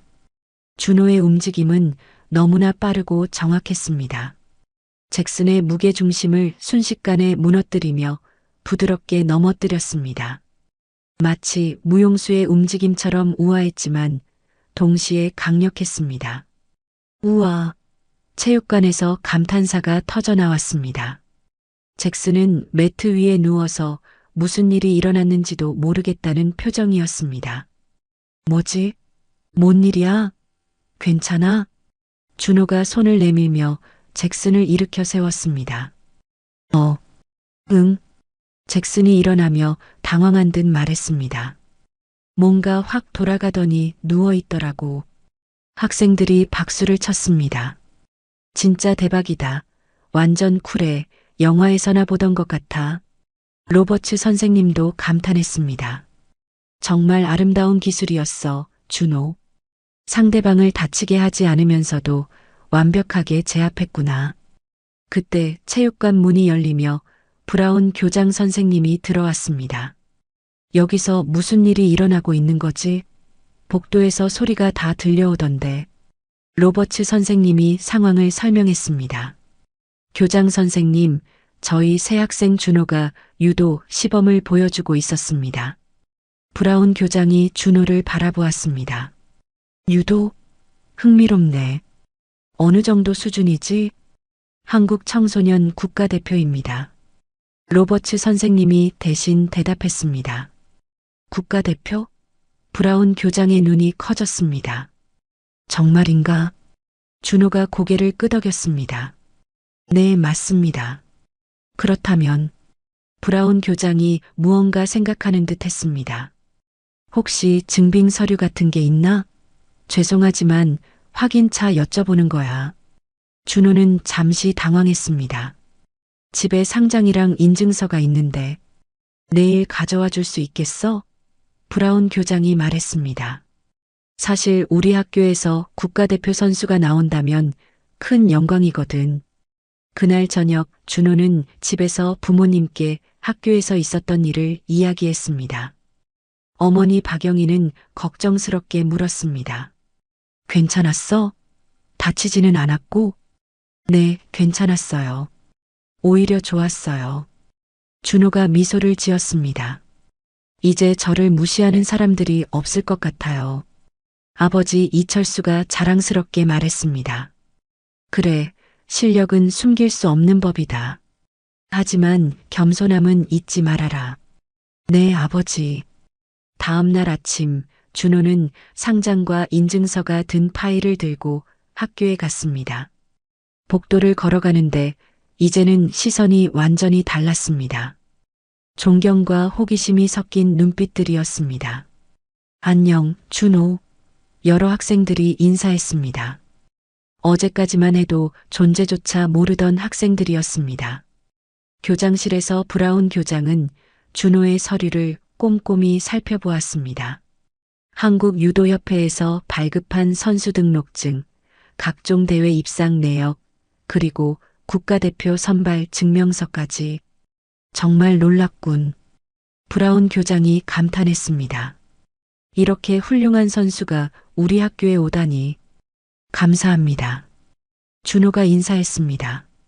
준호, 혹시 우리 학교에서 유도부를 만들어 보는 건 어떨까? 브라운 교장이 제안했습니다. 내가 코치가 되어서 말이야. 준호는 깜짝 놀랐습니다. 저요? 코치를요? 물론 정식 코치는 아니고 학생 지도자 역할로 말이야. 관심 있는 학생들을 모아서 기본기라도 가르쳐주면 좋을 텐데. 준호는 잠시 생각했습니다. 유도를 다른 학생들에게 가르친다는 것은 생각해 본 적이 없었습니다. 하지만 나쁘지 않은 아이디어 같았습니다. 해보고 싶습니다. 준호가 대답했습니다. 좋아. 그럼 방과 후 활동으로 유도 클럽을 만들어 보자. 브라운 교장이 기쁘게 말했습니다. 점심시간에 준호가 식당에 들어가자 분위기가 완전히 달라져 있었습니다. 여러 테이블에서 손짓하며 자리를 권했습니다. 준호, 여기 앉아. 앨리슨이 손을 흔들었습니다. 아니야, 여기로 와. 다른 학생들도 소리쳤습니다. 준호는 어제까지만 해도 혼자 구석에 앉아서 도시락을 먹었는데 갑자기 인기 스타가 된 기분이었습니다. 하지만 동시에 조금 부담스럽기도 했습니다. 결국 준호는 앨리슨의 테이블에 앉았습니다. 잭슨도 그곳에 있었는데 어제와는 완전히 다른 모습이었습니다. 준호, 어제는 정말 미안했어. 잭슨이 진심으로 사과했습니다. 내가 그런 대단한 선수인 줄 몰랐어. 괜찮아. 준호가 웃으며 대답했습니다. 나도 처음에는 어떻게 해야 할지 몰랐어. 며칠이 지나면서 준호의 학교 생활은 완전히 달라졌습니다. 복도를 걸어갈 때마다 학생들이 인사를 건네고 수업 시간에는 선생님들도 준호에게 특별한 관심을 보였습니다. 하지만 이런 갑작스러운 인기가 오히려 준호에게는 부담이 되기 시작했습니다. 준호, 정말 유도 가르쳐 줄 수 있어? 체격이 좋은 학생이 다가와서 물었습니다. 나도 배우고 싶어. 물론이요. 방과 후에 체육관에서 만나요. 준호가 친절하게 대답했습니다. 하지만 모든 사람이 준호의 변화를 좋게 보는 것은 아니었습니다. 특히 몇몇 쌍급생들은 갑자기 주목받게 된 준호를 못마땅하게 여겼습니다. 저 아시아애가 갑자기 왜 이렇게 잘난 척하는 거야? 고학년 학생 하나가 친구들에게 투덜거렸습니다. 그러게 말이야. 운동 좀 한다고 해서 너무 우쭐대는 것 같은데. 다른 학생도 맞장구 쳤습니다. 이런 시선들을 느낀 준호는 더욱 조심스러워졌습니다. 겸손함을 잃지 않으려고 노력했지만 주변의 기대와 관심은 계속해서 커져만 갔습니다. 그런데 문제가 생겼습니다.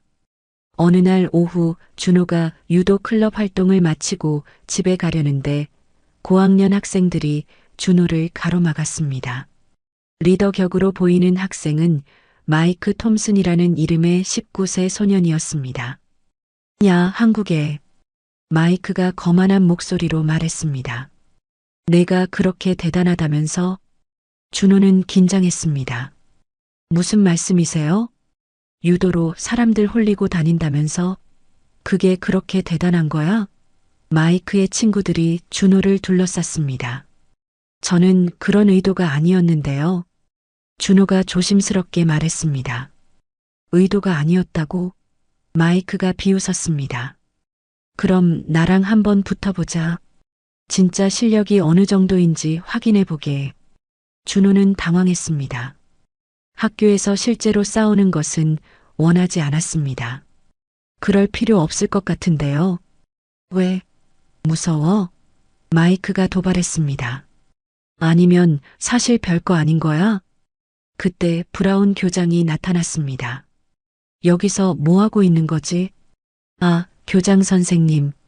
마이크가 당황하며 말했습니다. 그냥 준호랑 이야기하고 있었어요. 브라운 교장은 상황을 파악한 듯 했습니다. 마이크, 너희는 가거라. 준호, 잠깐 내 사무실로 와보겠니? 교장실에서 브라운 교장은 준호에게 물었습니다. 무슨 일이었지? 솔직히 말해봐. 준호는 상황을 설명했습니다. 브라운 교장은 심각한 표정으로 들었습니다. 알겠어. 앞으로 이런 일이 있으면 바로 나에게 알려줘. 브라운 교장이 말했습니다. 그런데 준호, 혹시 정식으로 유도 실력을 인정받을 수 있는 기회가 있다면 어떨까? 무슨 뜻이세요? 다음 주에 지역 교육청에서 각 학교의 특별활동을 점검하러 온다. 그때 내 유도 실력을 보여주면 어떨까? 브라운 교장이 제안했습니다. 준호는 잠시 생각했습니다. 좋습니다. 다음 주가 되었습니다.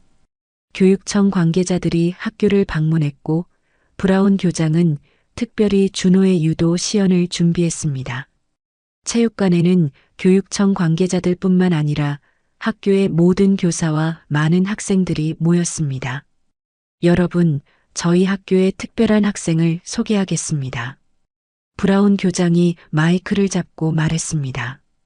한국에서 온 이준호 학생으로 유도 국가대표 선수입니다. 교육청 관계자 중 한 명이 관심을 보였습니다. 국가대표요? 정말 흥미롭네요. 준호는 정식 유도복을 입고 나왔습니다. 하얀 도복을 입은 그의 모습은 지금까지 보여준 모습과는 또 다른 위험이 있었습니다. 먼저 기본 품새를 보여드리겠습니다. 준호가 말했습니다. 준호의 움직임은 마치 춤을 추는 것 같았습니다. 각각의 동작이 정확하고 아름다웠습니다. 가상의 상대방을 상대로 한 기술 시연은 보는 이들의 감탄을 자아냈습니다. 정말 훌륭하네요. 교육청 관계자가 감탄했습니다. 이 정도 실력이라면. 그때 갑자기 체육관 문이 열렸습니다. 정장을 입은 중년 남성이 들어왔습니다. 한국인으로 보이는 그 남성은 한국영사관의 김민호 영사였습니다. 실례합니다. 김민호 영사가 정중하게 말했습니다. 저는 한국영사관의 김민호입니다. 이 학생에 대해 말씀드릴 일이 있어서 왔습니다. 브라운 교장이 당황했습니다. 영사관에서요? 무슨 일이시죠? 김민호 영사가 준호를 바라보며 말했습니다. 이 학생은 단순한 국가대표가 아닙니다. 다음 달에 열리는 국제청소년 유도 대회의 한국 대표 선수로 선발되었습니다. 체육관이 조용해졌습니다. 국제대회 출전 선수라니 이는 상상을 뛰어넘는 일이었습니다. 그리고 김민호 영사가 계속 말했습니다. 이 학생은 5개 국어를 구사하는 특별한 재능도 가지고 있습니다. 한국어, 영어, 일본어, 스페인어, 러시아어를 모두 유창하게 할 수 있습니다. 5개 국어요? 교육청 관계자가 놀랐습니다. 김민호 영사가 준호에게 말했습니다. 준호, 여러 언어로 인사해 보겠니? 준호가 앞으로 나섰습니다. 안녕하세요. 각 나라별로 인사를 했습니다. 각각의 언어가 모두 자연스럽고 유창했습니다. 체육관에 있던 모든 사람들이 감탄했습니다. 이런 특별한 인재가 저희 학교에 있다니. 브라운 교장이 감격했습니다. 김민호 영사가 마지막으로 말했습니다. 앞으로 이 학생이 국제 무대에서 한국과 미국의 교육 교류에 큰 역할을 할 것으로 기대합니다. 김민호 영사의 발표가 끝나자 체육관은 한동안 정적에 휩싸였습니다. 국제대회 출전 선수의 5개 국어까지 준호에 대한 모든 사실이 밝혀지자 학생들과 교사들은 말을 잃었습니다. 그 중에서도 가장 충격을 받은 것은 마이크 톰슨과 그의 친구들이었습니다. 저 애가 정말 그런 대단한 선수였던 거야? 마이크가 떨리는 목소리로 중얼거렸습니다. 교육청 관계자가 브라운 교장에게 말했습니다. 교장 선생님, 이런 우수한 인재를 보유하고 계신다니 정말 부럽습니다. 저희도 준호 학생을 적극 지원하겠습니다. 그때 김민호 영사가 또 다른 소식을 전했습니다. 준호, 좋은 소식이 있어. 다음 달 국제청소년 유도대회 개막식에서 내가 각국 대표 선수들을 대표해서 연설을 해달라는 요청이 왔어. 저요? 연설을요? 준호가 놀랐습니다. 그래. 5개 국어를 구사한다는 소식이 국제유도연맹에 알려졌거든. 각국 언어로 화합과 우정의 메시지를 전해달라는 거야. 브라운 교장이 흥분한 목소리로 말했습니다. 정말 대단한 영광이네요.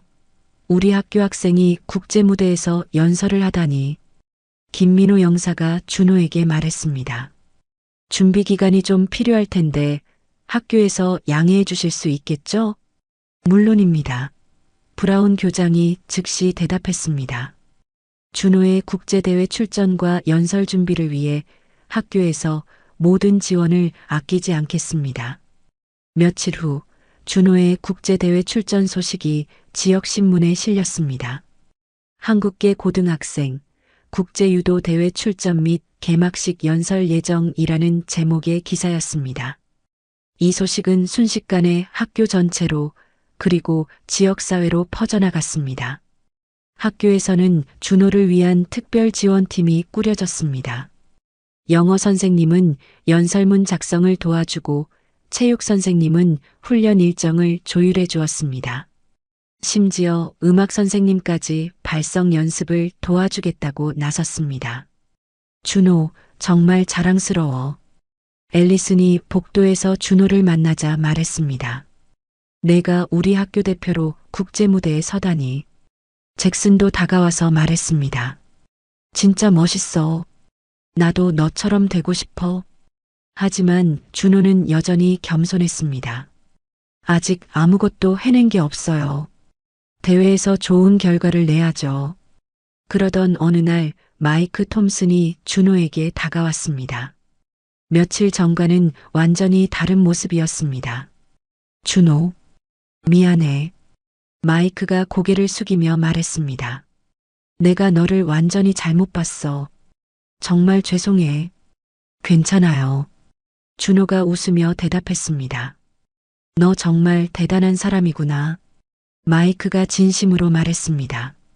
앞으로 응원할게. 드디어 국제 청소년 유도 대회가 열리는 날이 다가왔습니다. 준호는 한국 유도 대표팀과 함께 대회가 열리는 도시로 출발했습니다. 학교에서는 전교생이 모여 준호의 출발을 배웅했습니다. 준호 화이팅! 학생들이 소리쳤습니다.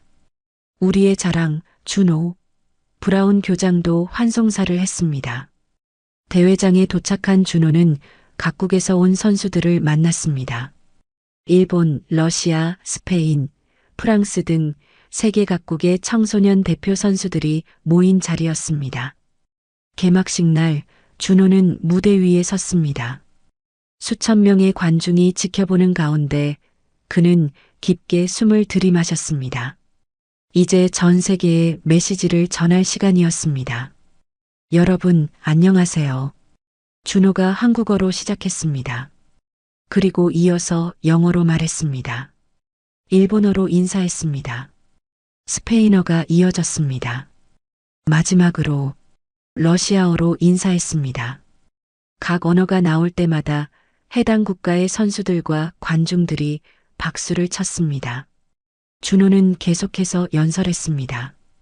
언어와 스포츠는 차별을 넘어 모두를 하나로 묶는 힘입니다. 준호의 목소리는 확신에 차 있었습니다. 우리는 서로 다른 나라에서 왔지만 같은 꿈을 가지고 있습니다. 최선을 다하고 서로를 존중하며 우정을 나누는 것입니다. 이 말을 5개 언어로 반복하자 대회장은 감동의 도가니가 되었습니다. 선수들도 관중들도 임원들도 모두 일어서서 박수를 쳤습니다. 스포츠는 우리에게 가르쳐 줍니다. 실력은 겉모습이 아니라 노력과 정신력에서 나온다는 것을, 그리고 진정한 승리는 상대방을 이기는 것이 아니라 자신을 극복하는 것이라는 점을요. 준호의 연설이 끝나자 대회장은 기립박수로 가득했습니다. 국제유도연맹 회장이 직접 무대로 올라와 준호를 포옹했습니다. 정말 감동적인 연설이었습니다. 회장이 말했습니다. 당신은 진정한 유도 정신을 보여주었어요. 그 순간 준호는 깨달았습니다. 진짜 실력은 단순히 기술이나 체력이 아니라 사람들의 마음을 움직이고 화합을 이끌어내는 힘이라는 것을 말입니다. 미국의 학교에서 이 장면을 중계로 지켜보던 학생들과 교사들은 모두 감격했습니다. 잭슨과 앨리스는 눈물까지 흘렸습니다. 저 사람이 정말 우리 학교 학생이야? 누군가가 믿을 수 없다는 듯 말했습니다. 국제 청소년 유도 대회에서의 감동적인 연설이 끝나고 이제 본격적인 경기가 시작되었습니다. 준호는 한국 대표로서 자신의 체급에 출전했습니다. 개막식에서의 연설로 이미 전 세계의 주목을 받고 있던 그였지만 정작 중요한 것은 경기에서의 실력이었습니다. 첫 번째 경기에서 준호는 일본 선수를 상대했습니다. 유도의 본고장 일본의 선수와의 대결이었기에 더욱 의미가 깊었습니다. 경기가 시작되자 준호는 그동안 갈고 닦은 모든 기술을 선보였습니다. 한판 심판의 선언과 함께 준호가 첫 경기에서 승리했습니다. 완벽한 업어치기 기술로 상대를 제압한 것이었습니다. 이어진 경기들에서도 준호는 놀라운 실력을 발휘했습니다. 러시아 선수, 독일 선수, 프랑스 선수를 차례로 물리치며 결승전에 진출했습니다. 매 경기마다 관중들의 환호가 터져나왔습니다. 저 한국 선수 정말 대단하네. 관중들이 감탄했습니다. 결승전 상대는 브라질의 강력한 선수였습니다. 체격도 준호보다 크고 경험도 풍부한 선수였습니다. 하지만 준호는 포기하지 않았습니다. 경기가 시작되자 치열한 공방이 이어졌습니다. 서로 한치의 양보도 없는 접전이었습니다. 연장전까지 가는 치열한 경기 끝에 준호가 마지막 순간 환상적인 기술로 상대를 제압했습니다. 우승! 한국의 이준호 선수가 우승했습니다. 아나운서의 목소리가 대회장을 울렸습니다. 시상식에서 준호는 금메달을 목에 걸었습니다. 태극기가 올라가고 애국가가 울려 퍼졌습니다. 그 순간 준호의 눈에서는 감격의 눈물이 흘렀습니다. 한편 미국의 학교에서는 전교생이 모여 중계방송을 지켜보고 있었습니다. 준호가 우승하는 순간 체육관은 축제 분위기가 되었습니다. 우와, 준호가 우승했어. 앨리슨이 소리쳤습니다. 진짜 대박이야. 우리 학교 학생이 세계 챔피언이라니. 잭슨도 흥분했습니다. 브라운 교장은 감격에 겨워 말을 잇지 못했습니다. 이런 영광스러운 일이. 며칠 후 준호가 학교로 돌아왔습니다. 공항에서부터 학교까지 환영 인파가 줄을 이었습니다. 학교 정문에는 세계 챔피언 이준호 환영이라는 현수막이 걸려 있었습니다. 교실에 들어선 준호를 보자 학생들이 일제히 일어서서 박수를 쳤습니다. 마이크 톰슨도 진심으로 박수를 치고 있었습니다. 준호, 정말 자랑스러워. 담임 선생님이 말했습니다. 감사합니다. 준호가 겸손하게 인사했습니다. 점심시간에 준호는 더 이상 혼자 구석에 앉지 않았습니다. 모든 학생들이 그와 함께 앉기를 원했기 때문입니다. 하지만 준호는 여전히 겸손한 모습을 잃지 않았습니다. 준호, 비결이 뭐야? 한 학생이 물었습니다. 특별한 비결은 없어. 준호가 웃으며 대답했습니다. 그냥 매일 꾸준히 노력했을 뿐이야. 방과 후 유도 클럽 시간에는 더 많은 학생들이 참여했습니다. 준호의 우승 소식을 듣고 유도에 관심을 가지게 된 것입니다. 유도는 단순히 상대를 이기는 기술이 아니에요. 준호가 학생들에게 설명했습니다. 상대를 존중하고 자신을 단련하는 정신적인 수양이에요. 잭슨도 유도 클럽에 참여했습니다. 준호, 나도 너처럼 되고 싶어. 천천히 하나씩 배워가면 돼. 준호가 격려했습니다. 어느 날 앨리슨이 준호에게 물었습니다. 준호, 너 진짜 대단한 사람이구나. 준호가 웃으며 대답했습니다. 오히려 나에게 좋은 경험이 되었어. 겉모습만으로 사람을 판단하면 안 된다는 걸 다시 한번 깨달았거든. 너는 어떻게 그렇게 겸손할 수 있어? 앨리슨이 감탄했습니다. 아버지가 항상 말씀하셨어. 진짜 강한 사람은 자신의 힘을 뽐내지 않는다고. 준호가 대답했습니다. 몇 주가 지난 후 준호는 지역 청소년들을 위한 특별 강연을 하게 되었습니다. 강연장에는 수백 명의 학생들과 학부모들이 모였습니다. 여러분께 말씀드리고 싶은 것은 준호가 마이크를 잡고 말했습니다. 진짜 실력은 겉으로 드러나는 것이 아니라는 점입니다. 매일의 작은 노력과 꾸준한 정신력, 그리고 다른 사람을 존중하는 마음에서 나온다는 것이죠. 청중들이 고개를 끄덕이며 들었습니다. 저도 처음에는 많은 오해와 편견을 받았습니다. 하지만 그것들을 원망하지 않고 오히려 저를 더욱 단련시키는 계기로 삼았습니다. 언어든 운동이든 공부든 중요한 것은 꾸준함입니다. 그리고 무엇보다 겸손한 마음을 잃지 않는 것이죠. 강연이 끝나자 우레와 같은 박수가 터져 나왔습니다. 많은 학생들이 준호에게 다가와 사인을 요청했습니다. 그날 저녁 집으로 돌아온 준호는 부모님과 함께 저녁을 먹었습니다. 준호야, 정말 자랑스럽다. 아버지 이철수가 말했습니다. 내가 이렇게 훌륭하게 성장해서 우리 아들이 세계 챔피언이라니. 어머니 박영희도 눈시울을 붉혔습니다. 아직 갈 길이 멀어요. 준호가 겸손하게 말했습니다. 앞으로도 더 열심히 해야죠. 그래, 그 마음가짐이 중요하다. 아버지가 고개를 끄덕였습니다. 며칠 후 브라운 교장이 준호를 불렀습니다. 준호, 좋은 소식이 있어.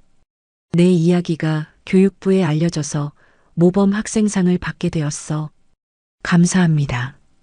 준호가 인사했습니다. 그리고 브라운 교장이 미소를 지었습니다. 우리 학교 역사상 가장 자랑스러운 학생이야. 이제 준호의 학교 생활은 완전히 달라졌습니다. 하지만 그는 여전히 매일 아침 일찍 일어나 훈련하고 방과 후에는 후배들에게 유도를 가르치며 언어 공부도 게을리하지 않았습니다. 겉모습만 보고 사람을 판단하지 마라. 준호가 유도 클럽 학생들에게 말했습니다. 진짜 힘은 주먹이 아니라 언어, 노력, 그리고 올곧은 마음에서 나온다. 학생들이 고개를 끄덕이며 들었습니다. 이제 그들도 알고 있었습니다. 진정한 강자가 누구인지, 그리고 무엇이 진짜 실력인지를 말입니다. 달빛 인생사연은 감동 오디오북으로 인생사연과 공감 이야기를 전해드립니다. 구독과 좋아요로 더 많은 인생사연과 공감 이야기를 만나보세요. 지금 듣고 계신 장소를 댓글로 남겨주시면 제가 반갑게 인사드리겠습니다. 오늘도 함께 해주셔서 감사합니다.